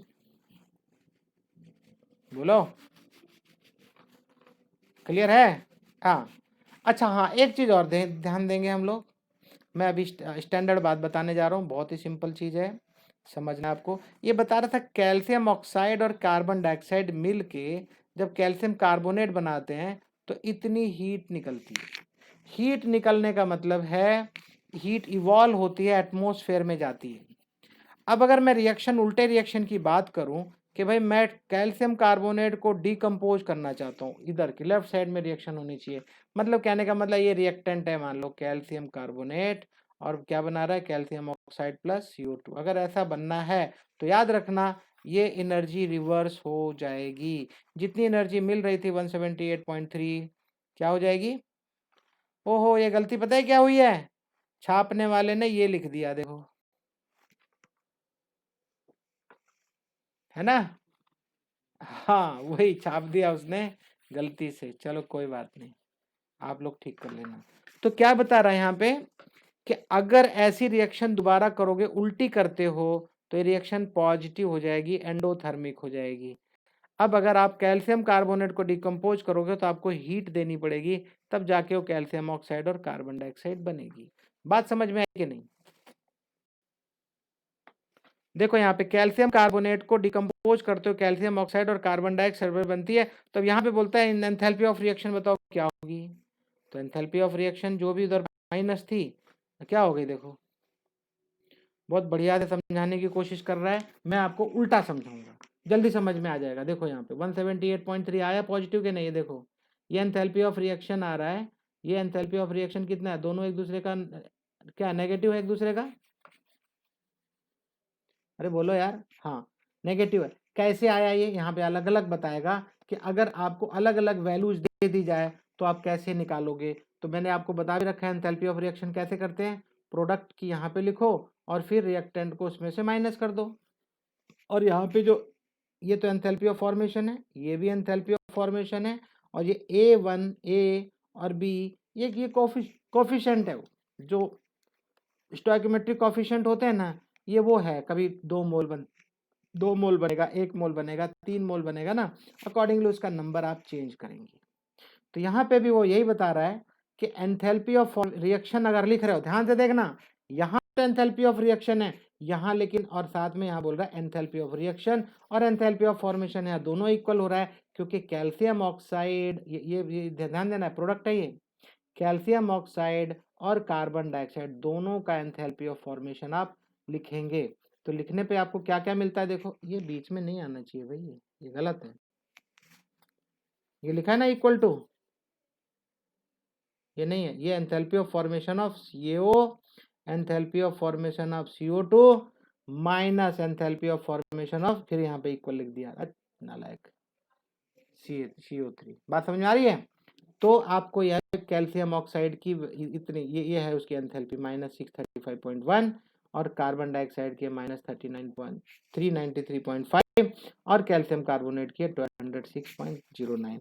तो अब आप इसको कम याद रखना, इनके कोफिशिएंट आपको पक्का पते होने चाहिए, क्योंकि यहाँ पे सब 1 1 है, इसलिए यहाँ पे किसी चीज से मल्टीप्लाई नहीं हो रहा है, क्योंकि सबकी वैल्यू तो 1 है, 1 calcium carbonate, 1 carbon dioxide, 1 calcium carbonate, calcium oxide और कैल्शियम कार्बोनेट एक एक मोल। तो आपको एंथैल्पी ऑफ फॉर्मेशन यहाँ पे, सॉरी एंथैल्पी ऑफ रिएक्शन है, फॉर्मेशन नहीं है, ये कितना मिलता है 178.3 अगर आप कैल्शियम कार्बोनेट को डिकम्पोज करते हो तो आपको इतनी हीट एनर्जी देनी पड़ेगी। ठीक है भाई, समझ में आ रहा है कि नहीं यार, पक्का। अब जो पोर्शन है मैंने आपको बताया था, इसमें कुछ नहीं है, बिल्कुल बिल्कुल कैसा है मालूम है, जैसे मक्खन में चाकू चलाने वाली बात है, और आपको समझ में भी आ रहा होगा कि yes what I am talking about. Thermochemical equations,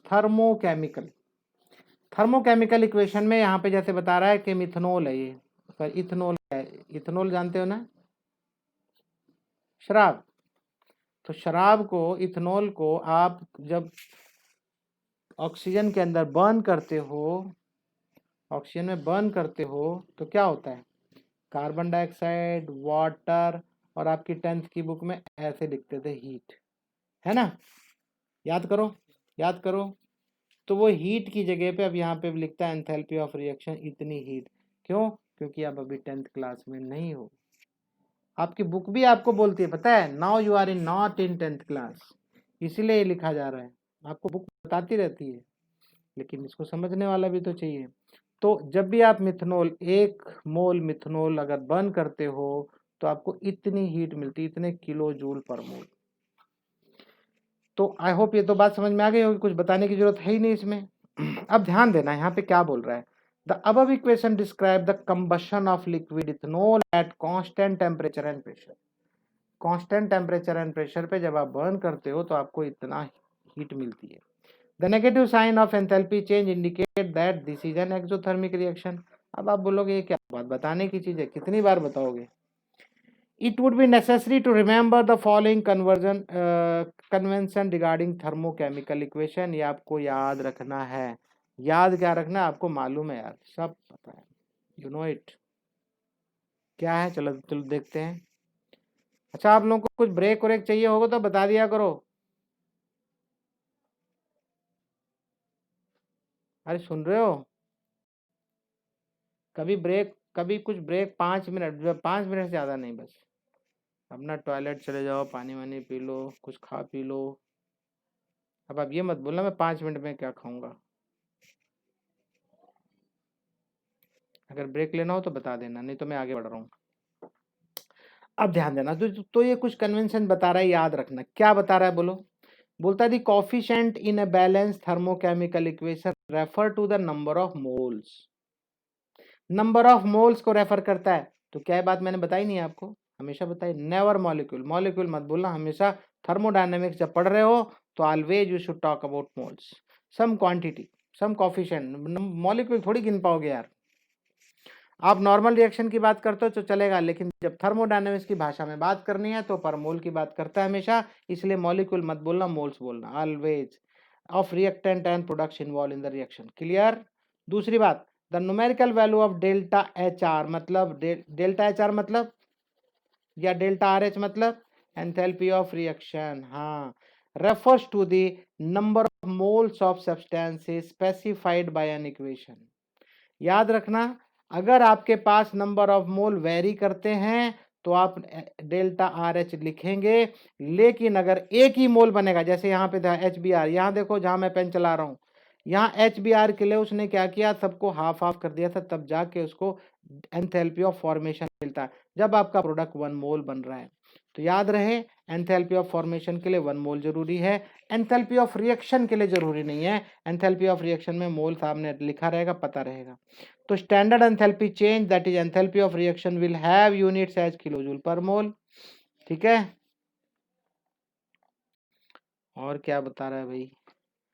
so to illustrate the concept let us consider calculation. चलो देख लेते हैं। यहाँ पे आयरन ऑक्साइड है, आयरन ऑक्साइड है, यहाँ पे आपका हाइड्रोजन है, दोनों मिलके क्या भाई कर क्या रहे हो आप? इनफैक्ट क्या करते हो आप? इस आयरन को रिड्यूस करते हो, इसका रिडक्शन होगा। क्या होगा?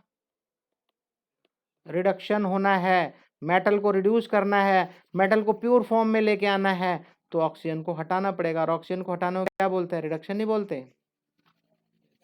तो ये और हाइड्रोजन का क्या होगा? हाइड्रोजन का ऑक्सीडेशन होगा। तो हाइड्रोजन का ऑक्सी, अच्छा तुम लोग के ये क्या क्या पढ़ाया जा रहा है? अभी पहुंच गए क्या रिडॉक्स में? हाँ, कहाँ पहुंचे?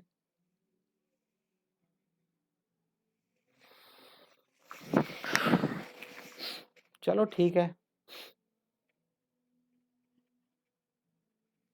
ध्यान देना। तो यहाँ पे आयरन आपको प्योर फॉर्म में मिल गया, सॉलिड स्टेट में, और यहाँ हाइड्रोजन का ऑक्सीडेशन हो गया और ये वाटर की फॉर्म में आ गया। अब देखने वाली बात है, जब एंथैल्पी, मैं बार बार दो चीजों का जिक्र कर रहा हूँ, enthalpy of reaction, standard enthalpy of reaction, और स्टैंडर्ड एंथैल्पी ऑफ फॉर्मेशन। तो इन पे आपको ध्यान देना है, ध्यान देना है, बार बार मैं समझा रहा हूँ। चलो यहाँ पे ध्यान देते हैं। From the table 6.2 standard enthalpy of formation, देखो यहाँ एंथैल्पी ऑफ फॉर्मेशन की बात करता है, तो फॉर्मेशन की बात करेगा तो हमेशा 1 मोल की बात कर रहा है। तो देखो क्या बोलता है यहाँ पे, वाटर के लिए एंथैल्पी ऑफ फॉर्मेशन कितना है? -285.83। अभी बनाए थे तो थे ना आप लोग यार, H2 और O2 मिला के, ट्वाइस ऑफ H2 बना था, फिर 2 से डिवाइड कर देना, तो कितना है? 285.83। Enthalpy of formation of iron oxide -824.2 kilojoule per mole. Also enthalpy of iron और एस, अब ध्यान से देखना, आयरन को सॉलिड स्टेट में अब रहेगा, ध्यान देना प्लीज। आयरन क्योंकि सॉलिड स्टेट फॉर्म में है, स्टैंडर्ड फॉर्म में है, इसलिए उसको 0 लिया जाएगा। एंथैल्पी ऑफ हाइड्रोजन गैस है, नॉर्मल है, तो उसको भी 0 लिया जाएगा। तो ये कन्वेंशन आपको थोड़ी याद रखनी पड़ेंगी, और कुछ क्वेश्चन जब आप देखोगे ना, कुछ न्यूमेरिकल क्वेश्चन जब आप देखोगे तो आपकी समझ में आएगा कि आखिर वो हमको कैसे सिखा रहा है, तो सीखना है। एनीवे, तो सबसे पहले एंथैल्पी ऑफ फॉर्मेशन देखो, यहाँ 3 से क्यों मल्टीप्लाई कर रहा है? 3 वाटर मॉलिक्यूल है भाई, रिएक्ट क्या कैसे निकालते हैं enthalpy of formation? Enthalpy of formation कैसे निकालते हैं, क्या बताया था मैंने? पहले आप रिएक्टेंट लिखेंगे, रिएक्टेंट की वैल्यूज लिखेंगे, तो 3H2O है, इसलिए 3H2O, H2O का कितना है देखो, कहाँ गया? -285.83। सही है कि नहीं? 3 से क्यों मल्टीप्लाई किया ये भी समझ में आ गया होगा, 3 मोल्स हैं। अब ये मत बोलना आयरन का तो लिखा ही नहीं है, भाई आयरन का 0 है, स्टैंडर्ड फॉर्म में अभी लिखा था ना, यहाँ पे 0 है। तो अब इसका मतलब माइनस क्या आएगा? माइनस रिएक्टेंट, रिएक्टेंट में 1 लिख रहा है, 1 किसके बारे में लिख रहा है? ये भी स्टैंडर्ड फॉर्म में है, तो आयरन ऑक्साइड को यहाँ पे लिखेंगे, कितना है? -824.2, सिंपली ये भी माइनस है, बाहर भी माइनस है, प्लस हो जाएगा पूरा। ये भी माइनस इंटू 3 है, तो थोड़ा नंबर कितना आएगा, नंबर में बहुत कम डिफरेंस है, -857 ये आ रहा है, और ये आ रहा है +824, तो आपको -33.3 किलो जूल पर मोल कितना आया, -33.3 किलो जूल पर मोल। भाई एपीएस वालों, आप लोगों को समझ में आ रहा है कि नहीं?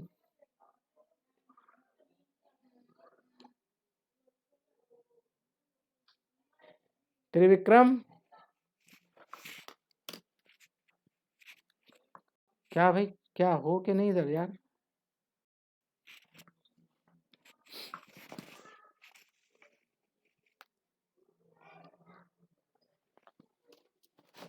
हाँ,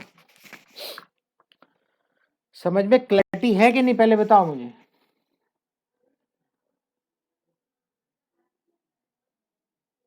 कोई कुछ बोलता नहीं है। आर कौन है, आर कौन है, आर राहुल, राहुल बताओ, समझ में आ रहा है? हाँ,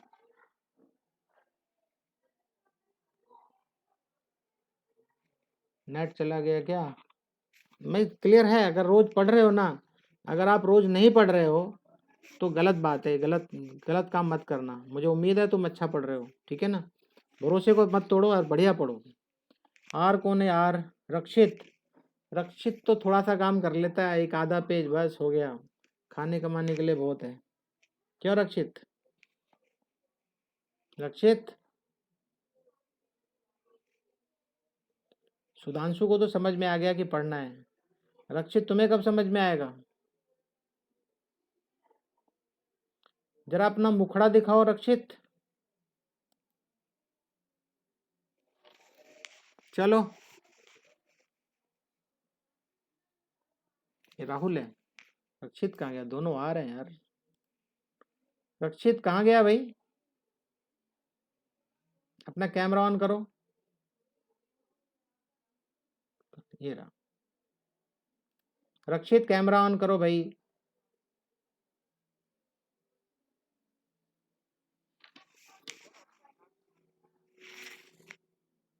कम क्या, कम है यार ऑलरेडी।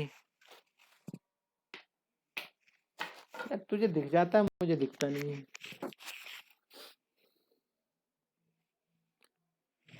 सुधांशु महापात्रा है लेफ्ट द मीटिंग, क्यों भाई?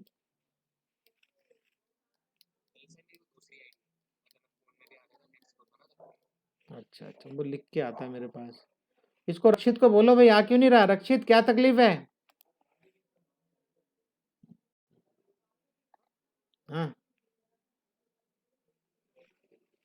Sir, it is not working, क्या नहीं वर्किंग है? मिश्रा जी हैं क्या, मिश्रा जी? अनुराग, कैमरा काम नहीं कर रहा। अनुराग मिश्रा, भाई समझ में आ रहा है कुछ? तुम्हारा होमवर्क और कुछ नहीं आ रहा अभी आजकल? तैयार हो जाओ, कल दिखाना है, क्योंकि मैं जम के काम देने वाला हूँ आज। चलो भाई आगे देखते हैं क्या बोलता है। ये आपको -33 किलो जूल पर मोल की किलो जूल पर मोल आया। क्या किया था आपने, क्या किया था आपने? Fe2O3 का क्या करवाए थे आप, बोलो? हाइड्रोजन, हाइड्रोजन के साथ रिएक्शन कराओगे, रिडक्शन कराने जा रहे हो आप, और फिर आपको क्या मिलता है? आयरन सॉलिड मिलता है। फिर क्या मिलेगा इधर? H2O मिलेगा, पानी। अब इसको बैलेंस करना पड़ेगा, बैलेंस करने पे आपने देखा था 3 हो गया था, और H2 के सामने भी कुछ ना कुछ लिखना ही पड़ेगा। H2 के सामने 6, 6 मतलब ये भी 3 आएगा, है ना? एनीवे वो तब देख लेना आप लोग। आगे ध्यान दो, क्या बोलना क्या चाहता है, आगे क्या बोल रहा है देखो। क्यों ऐसे किया ये? क्या रिएक्शन तो वही है, रिएक्शन तो वही थी, तो दोनों रिएक्शन में फर्क क्या है? यहाँ पे 2 मोल्स ऑफ आयरन बनता है। 2 मोल्स ऑफ आयरन आप रिड्यूस करके बना पाते हो इस रिएक्शन के जरिए, इस रिएक्शन के थ्रू। इस रिएक्शन के थ्रू आपको 2 मोल मिलता है आयरन का, सॉलिड आयरन का। लेकिन आपको तो कितने का निकालना है? एक का निकालना है ना, एक का निकालना है ना। तो फिर एक का निकालने के लिए क्या करना पड़ेगा? हाफ हाफ कर दो पूरा। अब देखो यहाँ पे हाफ करोगे तो वन आ जाएगा। अब ये कंडीशन आ गई है, और जब ये कंडीशन आई है तो अब आप सबके सबके जो कोफिशिएंट थे उसके साथ मल्टीप्लाई अकॉर्डिंगली कर दो। ये सॉरी, वाटर का इधर है और आयरन का इधर है। और ये सब कुछ करने के बाद धीरे धीरे हमको ये पता चलता है कि अब ये 16.6 आया माइनस का, जबकि वो 33 कुछ था। आधा ही तो है उसका, 33.3 आधा ही तो है उसका। 2 से डिवाइड करो, आपको मिल जाएगा ये। तो आयरन आप 1 मोल, जब आपको 1 मोल मिलना है तब आपको इस तरह लिखना। इसीलिए यहाँ पे देखो डेल्टा एफ एच, अगर ऐसा निकालना है तो आपको यहाँ क्या बोला, half of enthalpy of reaction. तो ये वाली जो रिएक्शन थी वो एंथैल्पी ऑफ रिएक्शन थी, ना कि एंथैल्पी ऑफ फॉर्मेशन। लेकिन भाई साहब ने यहाँ पे भी एफ लिखा हुआ है, क्या होती है? एंथैल्पी ऑफ रिएक्शन थी, ना कि एंथैल्पी ऑफ फॉर्मेशन। याद रहेगा? अच्छा एक चीज बताओ मुझे, एंथैल्पी जब चेंज हो रही है बार बार तो यहाँ पे क्वांटिटी बता रहा है, it shows that enthalpy is an extensive quantity. मतलब जो चीज वेरी करेगी वो एक्सटेंसिव है, जो चीज वेरी नहीं करती वो इंटेंसिव है, इंटेंसिव। याद आ रहा है आपको? समोसा, समोसा याद आ रहा है कि नहीं? तो समोसे में क्या बताया था, जो चीज चेंज होगी वो एक्सटेंसिव है और जो चीज सेम रहेगी वो इंटेंसिव है। जैसे मैंने बताया था हीट, है ना, और क्या था, स्पाइसी, हाँ जो भी आपको महसूस होता है, और डेंसिटी, डेंसिटी हर जगह एक जैसी है। तो बहुत सारी चीज़ें। तो यहाँ पे मैंने कुछ बोला था जिसके साथ डेल्टा लगता है वो क्या है, एक्सटेंसिव बोला था ना मैंने। सॉरी डेल्टा नहीं, सॉरी वो तो कुछ और था, अभी नहीं, थोड़ी देर टाइम। हाँ state function, state function. Time लगेगा मुझे अभी, आज टाइम लगेगा। चलो अब आगे क्या बोलता है, when a chemical reaction is reversed. अगर किसी भी रिएक्शन को रिवर्स करते हो तो delta delta R H is reverse in sign for. अभी अभी तो पढ़े थे यार यही बात तो, कैल्शियम कार्बोनेट वाले में। अगर नाइट्रोजन और हाइड्रोजन मिलकर अमोनिया बनाता है तो इतनी हीट एनर्जी निकलती है, एंथैल्पी ऑफ रिएक्शन है ये। अब बोलो क्यों है रिएक्शन? क्योंकि अमोनिया कितने बन रहा है, 2 मोल। बात समझ में आ रही कि नहीं? इसलिए एंथैल्पी ऑफ रिएक्शन बोलेंगे और -91.8 किलोजूल पर मोल हीट रिलीज होगी। चलो ठीक है, ओके। अब वहीं पे आप अमोनिया को डिकम्पोज करोगे तो उतनी ही हीट आपको देनी पड़ेगी, इसलिए प्लस है। तो रिवर्स रिएक्शन की बात समझ में आ गई होगी आपको, कि रिवर्स लिखोगे तो हीट एनर्जी अकॉर्डिंगली आपको चेंज करनी पड़ेगी, आइदर प्लस और माइनस, आइदर एक्सोथर्मिक और एंडोथर्मिक। अकॉर्डिंगली इक्वेशन के हिसाब से आपकी वैल्यू चेंज हो जाएगी। वैल्यू कॉफिशिएंट सेम रहेगा, सॉरी क्या बोले, मैग्नीट्यूड सेम रहेगा लेकिन साइन चेंज हो जाएगा। क्लियर? श्रेया समझ में आ रहा है? श्रेया,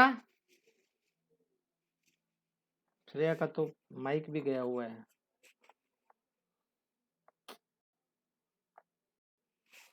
चलो भाई, ये रिएक्शन के मामले थोड़ा खत्म हो गए। अब आ गया हेस लॉ।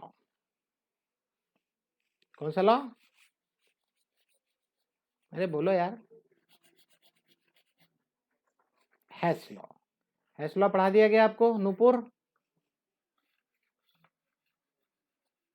नूपुर पढ़ा दिया गया ना स्कूल में हेस लॉ? क्या होता है हेस लॉ? थोड़ा प्रकाश डालो, प्रकाश, लाइट थ्रो करो। पता है कि नहीं? चलो अच्छी बात है। अब क्या बोलता है, ध्यान से सुनना भाई सब लोग, प्लीज पे अटेंशन। सच पूछो तो ये हेस लॉ आप जानते हैं, ये मैंने आपको पढ़ाया है। आप बोलोगे अरे कब पढ़ा दिया भाई, हर चीज को बोलते हैं मैंने पढ़ा दिया पढ़ा दिया। यस, ये मैंने पढ़ाया है। क्या बोलता है, we know that enthalpy is a state function, पता है, तो स्टेट फंक्शन है। Therefore the change in enthalpy is independent of path. भाई किधर से भी जाएगा, वो बोलता है कि यहाँ से मुझे यहाँ आना है, मैं ऐसे ऐसे ऐसे भी आऊँगा, मैं ऐसे ऐसे भी आऊँगा, किसी भी डायरेक्शन से आऊँगा, मुझे क्या है, मैं तो इंडिपेंडेंट ऑफ पाथ हूँ। कभी कभी एनर्जी कम कर दो, कभी ज़्यादा कर दो, बस इतना ध्यान रखना कि इनिशियल और फाइनल क्या है, उसी पे ध्यान देना। अदरवाइज ये किसी भी पाथ से जाएगा, इस पाथ से जाओ या इस पाथ से जाओ, किसी भी डायरेक्शन से जाओ। क्या बोलता है ये, therefore the change in enthalpy is independent of the path between initial state and final state। initial का मतलब reactant के लिए, final मतलब product के लिए। in other words enthalpy change for a reaction is the same whether it occurs in one step or in a series of steps। this may be started as follows in the form of Hess law। आप घर से निकले, आपकी cycle puncture है, ध्यान से सुनना। आप घर से निकले, आपकी साइकिल पंचर है, थोड़ी दूर गए, यहाँ तक पहुंचे, आपका दोस्त मिल गया, स्कूटर लेके आ रहा है, बाइक लेके आ रहा है, बोला बैठ जा मेरे साथ, तो आपने और तेज स्पीड में चले गए। आप मेरी बात सुन रहे हो? आपका दोस्त बोलता है नहीं भाई मैं तो केंद्रीय विद्यालय बुलाराम जा रहा हूँ। आप बोलोगे यार मुझे एपीएस जाना है, छोड़ दे। बोला नहीं मैं तो जा रहा हूँ, मुझे लेट हो रही है। फिर आप पैदल जाते हो, आपका एक दोस्त मिलता है साइकिल वाला, आप उसके पीछे बैठ के यहाँ पहुँच जाते हो। आप यहाँ बाई वॉक गए, यहाँ बाइक से गए, यहाँ पे साइकिल से गए। आप अपनी स्टेट चेंज करते रहो बार बार अलग अलग सिस्टम से, लेकिन एम क्या है? एम क्या है कि इनिशियली कब कब निकले भैया तुम? इनिशियली घर से 7 बजे निकले और यहाँ पे स्कूल में 7:15 पे पहुँच गए, मार धाड़ करते हुए पहुँच गए किसी भी तरीके से, क्योंकि आपकी प्रेयर 7:20 पे शुरू हो जाती है। शायद गेट वेट भी बंद होता है एपीएस वालों। हाँ, तो मेरी बात समझ गए कि नहीं? आप अलग अलग सिस्टम अडॉप्ट करके पहुंचते हो। तो यहाँ यही बोलता है if a reaction take place in several steps, आप स्कूल सेवरल स्टेप करके गए ना, then it standard reaction enthalpy is the sum of the standard enthalpy. अब आप बोलोगे कि भाई मैं 500 मीटर तो मैं गया पैदल आधा किलोमीटर, फिर मैं बाइक से गया 1 किलोमीटर, अब मुझे नहीं मालूम है एग्जैक्टली कितने किलोमीटर है, या 2 किलोमीटर गए, फिर से मैं 400 मीटर गया बाई साइकिल, पहुंच गया। तो जितना भी गए आप, लेकिन टाइम आप काउंट करोगे, सबको सम करोगे, सब डिस्टेंस तो उतना ही रहेगा, डिस्टेंस तो उतना ही रहेगा ना। आप किधर से भी आओ, फाइनली आपको ये पता रहेगा मैं इतने किलोमीटर आया। तो यहाँ पे क्या बोलता है, sum of the standard enthalpies of the intermediate reactions, मतलब बीच बीच में जो रिएक्शन हो रही सबको सम करो, कितने भी स्टेप हो, 1 स्टेप 2 स्टेप 3 स्टेप, 3 स्टेप में जाके रिएक्शन होती है और प्रोडक्ट बनता है आपका।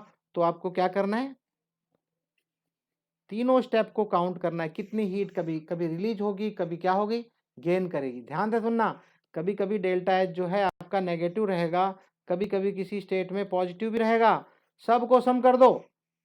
तो सम करने पे क्या होगा, अलजेब्रिक सम करना है। अलजेब्रिक सम मतलब प्लस का प्लस है तो प्लस, माइनस है तो माइनस, इसी को अलजेब्रिक सम या वेक्टर सम बोलते हैं, ध्यान देना। So standard enthalpies of the intermediate reactions into which the overall reaction may be divided at the same temperature। तो कहने का मतलब है आपको पूरी की पूरी रिएक्शन जितने भी स्टेप में होती है सबकी एंथैल्पी को सम कर देना है। Let us understand the importance of this law with the help of an example. तो अब एक एग्जाम्पल है, ग्राफाइट को हीट का सॉरी बर्न करते हैं ऑक्सीजन की फॉर्म में और आपको कार्बन मोनोऑक्साइड मिलता है। ध्यान से सुनना, यहाँ पे इंपॉर्टेंट बात आ गई है। जो आप लोग क्या करेंगे, आयरन को प्यूरिफाई करेंगे ना जब, चलो अगले साल पढ़ाऊंगा ये तो मैं, लेकिन अभी थोड़ा आइडिया दे दूं। तो जो आपकी भट्टी होती है ना, बहुत तगड़ी होती है, बहुत जबरदस्त होती है, किल्न बोलते हैं उसको। वहां पे क्या होता है, नीचे टेम्परेचर बहुत हाई होता है, तो वहां पे डायरेक्ट कार्बन डाइऑक्साइड कन्वर्ट होता रहेगा, कोयला, लेकिन यहाँ पे ऊपर कार्बन मोनोऑक्साइड बनेगा।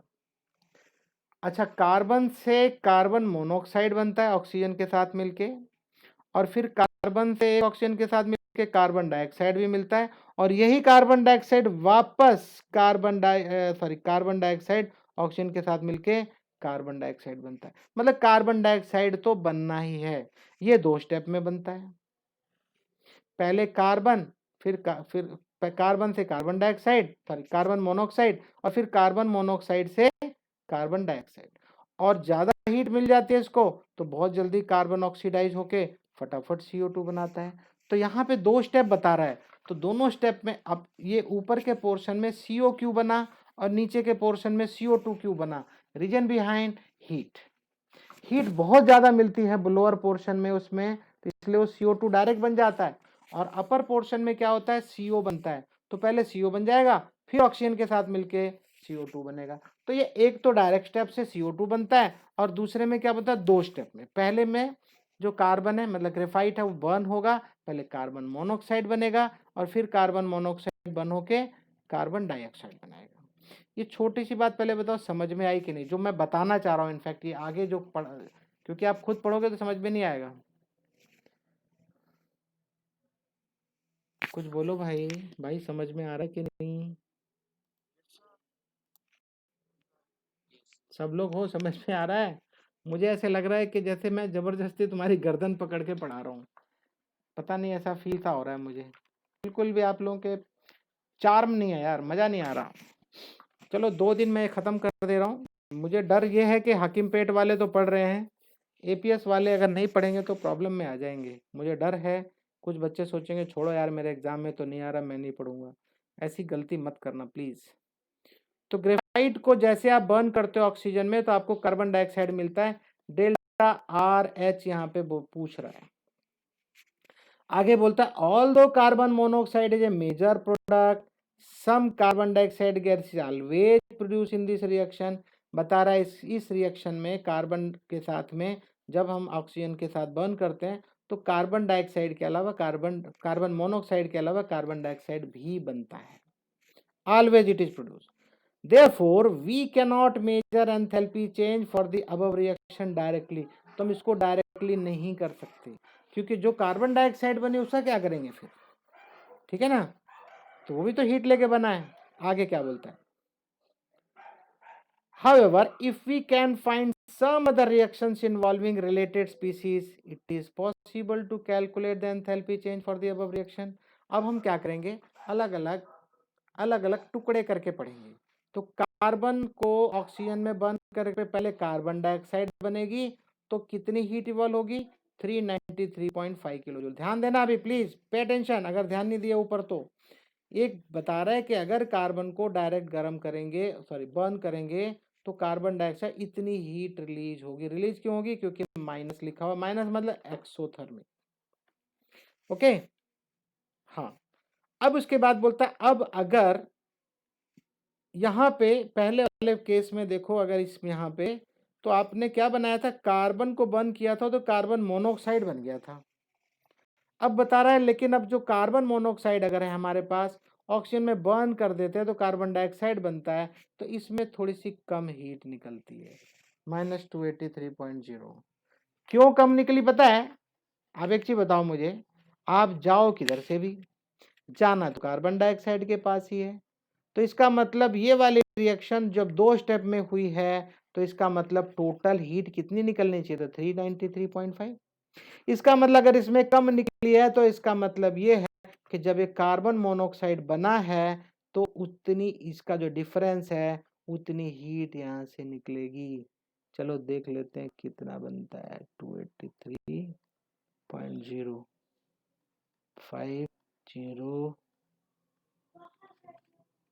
सही है, 110, 1110.5। कहाँ गया यार,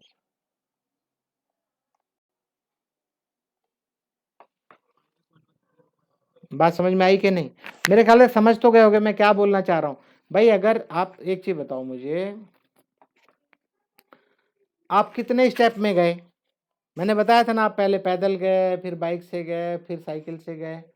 भाई और अगर कोई डायरेक्ट साइकिल से चला जाए या किसी डायरेक्ट बस से चला जाए या स्कूटर से चला जाए, जैसे भी चला जाए, भाई उतने ही किलोमीटर तो लगेंगे। अगर आपके घर से वो जाता है तो सबको एक ही जगह से जाना है तो किलोमीटर तो उतना ही होगा। मेथड आप कुछ भी कर लो, अलग अलग अलग अलग स्टेप पे जाओगे।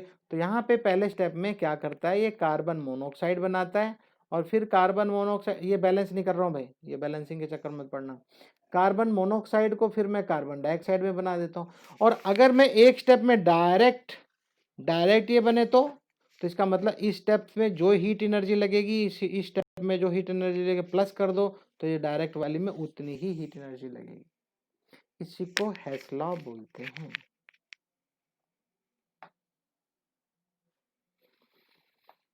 भाई समझ में आया कि नहीं? क्लियर है?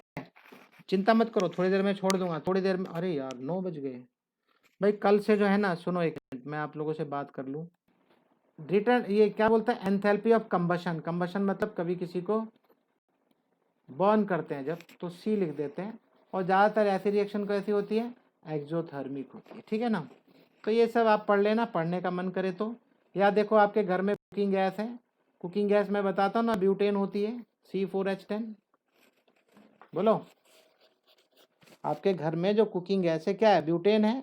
ब्यूटेन है, ड्यूरिंग कंप्लीट कंबशन इतनी हीट देता है, एक मोल C4H10 का एक मोल आपको 2658 किलो जूल है, वो भी एक मोल में इतना देता है। एक मोल में आप एक काम करो, इसको गुणा भाग कर लो, कितने से आएगा भाई, C4H10 कितना हो जाएगा, 12 चौक 48 और 10 58 ग्राम। 58 ग्राम ब्यूटेन अगर आप जलाते हो ऑक्सीजन की प्रेजेंस में, देखो यहाँ पे ऑक्सीजन है तो आपको कार्बन डाइऑक्साइड और वाटर तो मिलेगा। अब आप ये मत बोलना सर ब्यूटेन गैस जलती है तो वाटर तो हमें दिखता ही नहीं है। हाँ यस, वो एवेपरेट हो जाता है हीट की वजह से। तो हीट ऑफ कंबशन कितना मिलता है, इतना। वो माइनस है, माइनस मतलब हीट बाहर निकलेगी ना। बात समझ में आ रही कि नहीं? तो यहाँ पे क्या किया, ब्यूटेन को उसने, ब्यूटेन को C14 ऐसे करके लिखा है। और अगर 2 से इसको मल्टीप्लाई करेंगे तब जाके ब्यूटेन ट्वाइस हो जाएगा, लेकिन वो नहीं चाहता ट्वाइस करना, क्योंकि पर मोल बताना है उसको। एक मोल जलाने पर कितना होगा, अगर मैं 2 से यहाँ मल्टीप्लाई कर दूं तो पूरे को मल्टीप्लाई करना पड़ेगा मुझे। ये 8 हो जाएगा, ये 10 हो जाएगा। और फिर मुझे तो ब्यूटेन एक ही मोल जलाना है, लेकिन मुझे यहाँ पे काउंटिंग किसकी देगा, 2 मोल की दे देगा। तो मुझे क्योंकि एक मोल ही चाहिए, इसलिए यहाँ पे मैंने क्या किया, 2 से डिवाइड कर दिया है, 13/2, ठीक है ना, क्योंकि मुझे एक ही मोल चाहिए। आई होप समझ में आ गई होगी बात। अब ये हेस लॉ के ऊपर एक बड़ा मजेदार क्वेश्चन है, ये आज का आखिरी क्वेश्चन, ठीक है, डोंट वरी। मजेदार क्वेश्चन है, आखिरी क्वेश्चन है, समझ में आना बहुत जरूरी है। और 10th क्लास में जैसे हम लोग इक्वेशन लिखते हैं ना, 4x + 5y = 10, ऐसे करके कुछ होता था ना, 3x + 2y = 15, ऐसे करके। तो आप क्या करते थे, इसको 3 से मल्टीप्लाई कर देना, इसको 4 से। ये करते थे या नहीं, बोलो। बस अगर ये जानते हो तो फिर आपको इसमें समझने में कुछ दिक्कत नहीं होगी, and it will take only 2 to 3 minute, लेकिन मैं आपको 5 मिनट समझाऊंगा अच्छे से। पहला क्वेश्चन देखो, the combustion of 1 mole of benzene. Benzene का मतलब होता है C6H6। बेंजीन का एक मोल लिया आपने, 1 मोल लिया और उसको बर्न करते हो, कंबशन करते हो, और 298 पे, तो 1 एटमॉस्फेरिक प्रेशर पे after combustion carbon dioxide and water बनता है, आर प्रोड्यूस्ड एट, और साथ में क्या देता है, 3267 किलो जूल। बेंजीन जलेगी 1 मोल तो 3267 किलो जूल आपको हीट मिलती है। यहाँ तक कोई प्रॉब्लम नहीं है। Calculate the standard enthalpy of formation. देखो यहाँ पे एंथैल्पी ऑफ फॉर्मेशन पूछता है बेंजीन का, बेंजीन की एंथैल्पी ऑफ फॉर्मेशन पूछ रहा है ध्यान से सुनना। और साथ में बता रहा है कि standard enthalpy of formation of CO2 और वाटर का इतना है, अलग अलग। CO2 का इतना है, रिस्पेक्टिवली लिख रहा है ना ये, तो ये CO2 का है स्टैंडर्ड एंथैल्पी ऑफ फॉर्मेशन, और standard enthalpy of formation H2O का कितना है, -280.5, 83। ये बार बार देख रहे हो गया, -285 वाटर का है ये। अब ध्यान से सुनने के लिए तैयार हो जाओ, जस्ट मैं खत्म करने वाला हूँ। बोलता है दी formation of reaction of benzene is, तो बेंजीन की रिएक्शन होगी कैसे, यहाँ बता रहा है कि मान लो ग्रेफाइट को बर्न करते हो in the presence of hydrogen, क्या हो गया यार,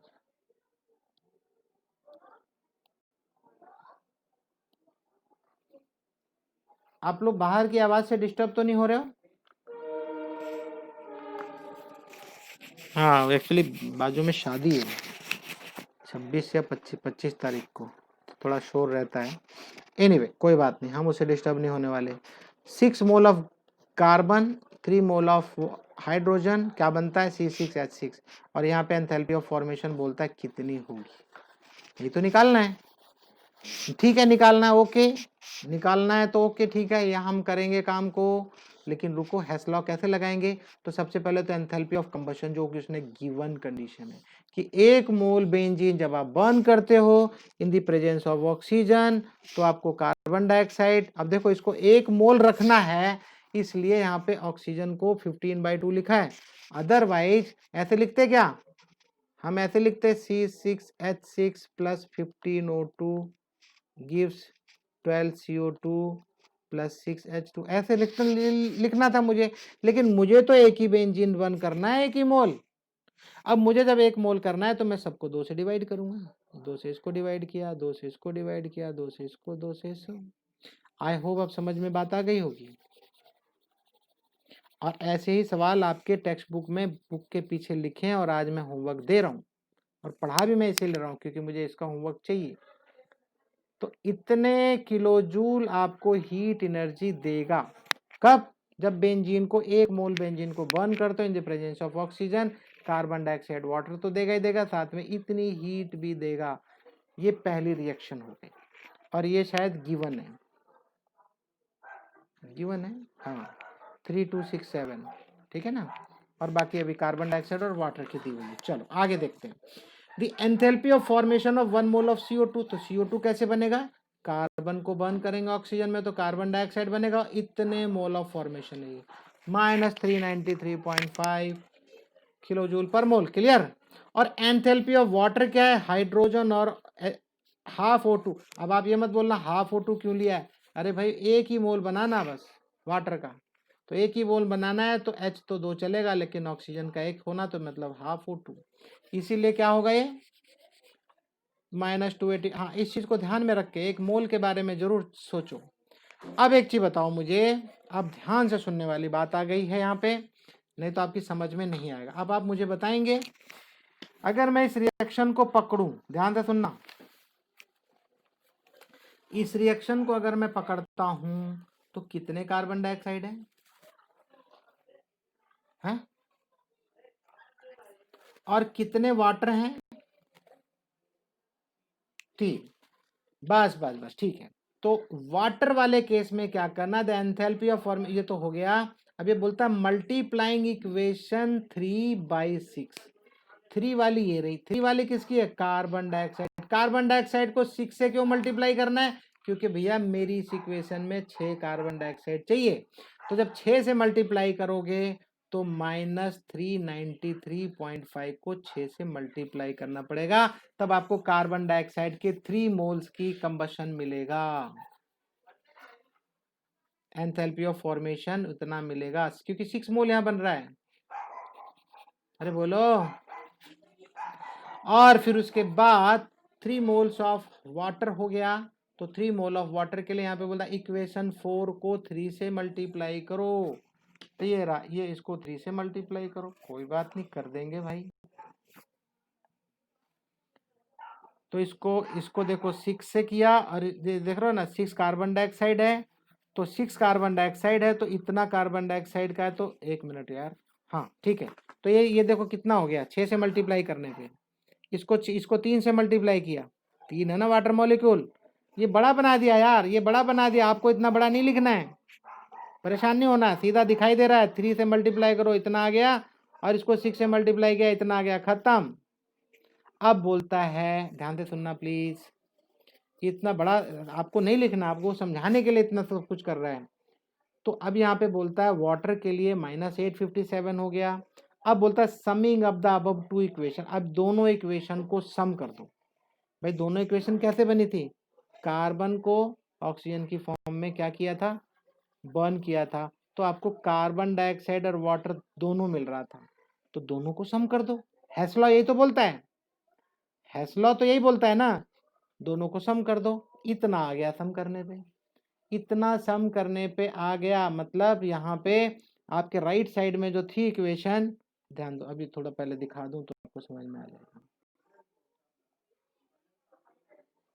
इन दोनों की बात कर रहा है, इन दोनों की, अभी जो नंबर आया है इन दोनों की वजह से आया है, ठीक है ना। बताता हूँ मेरे को।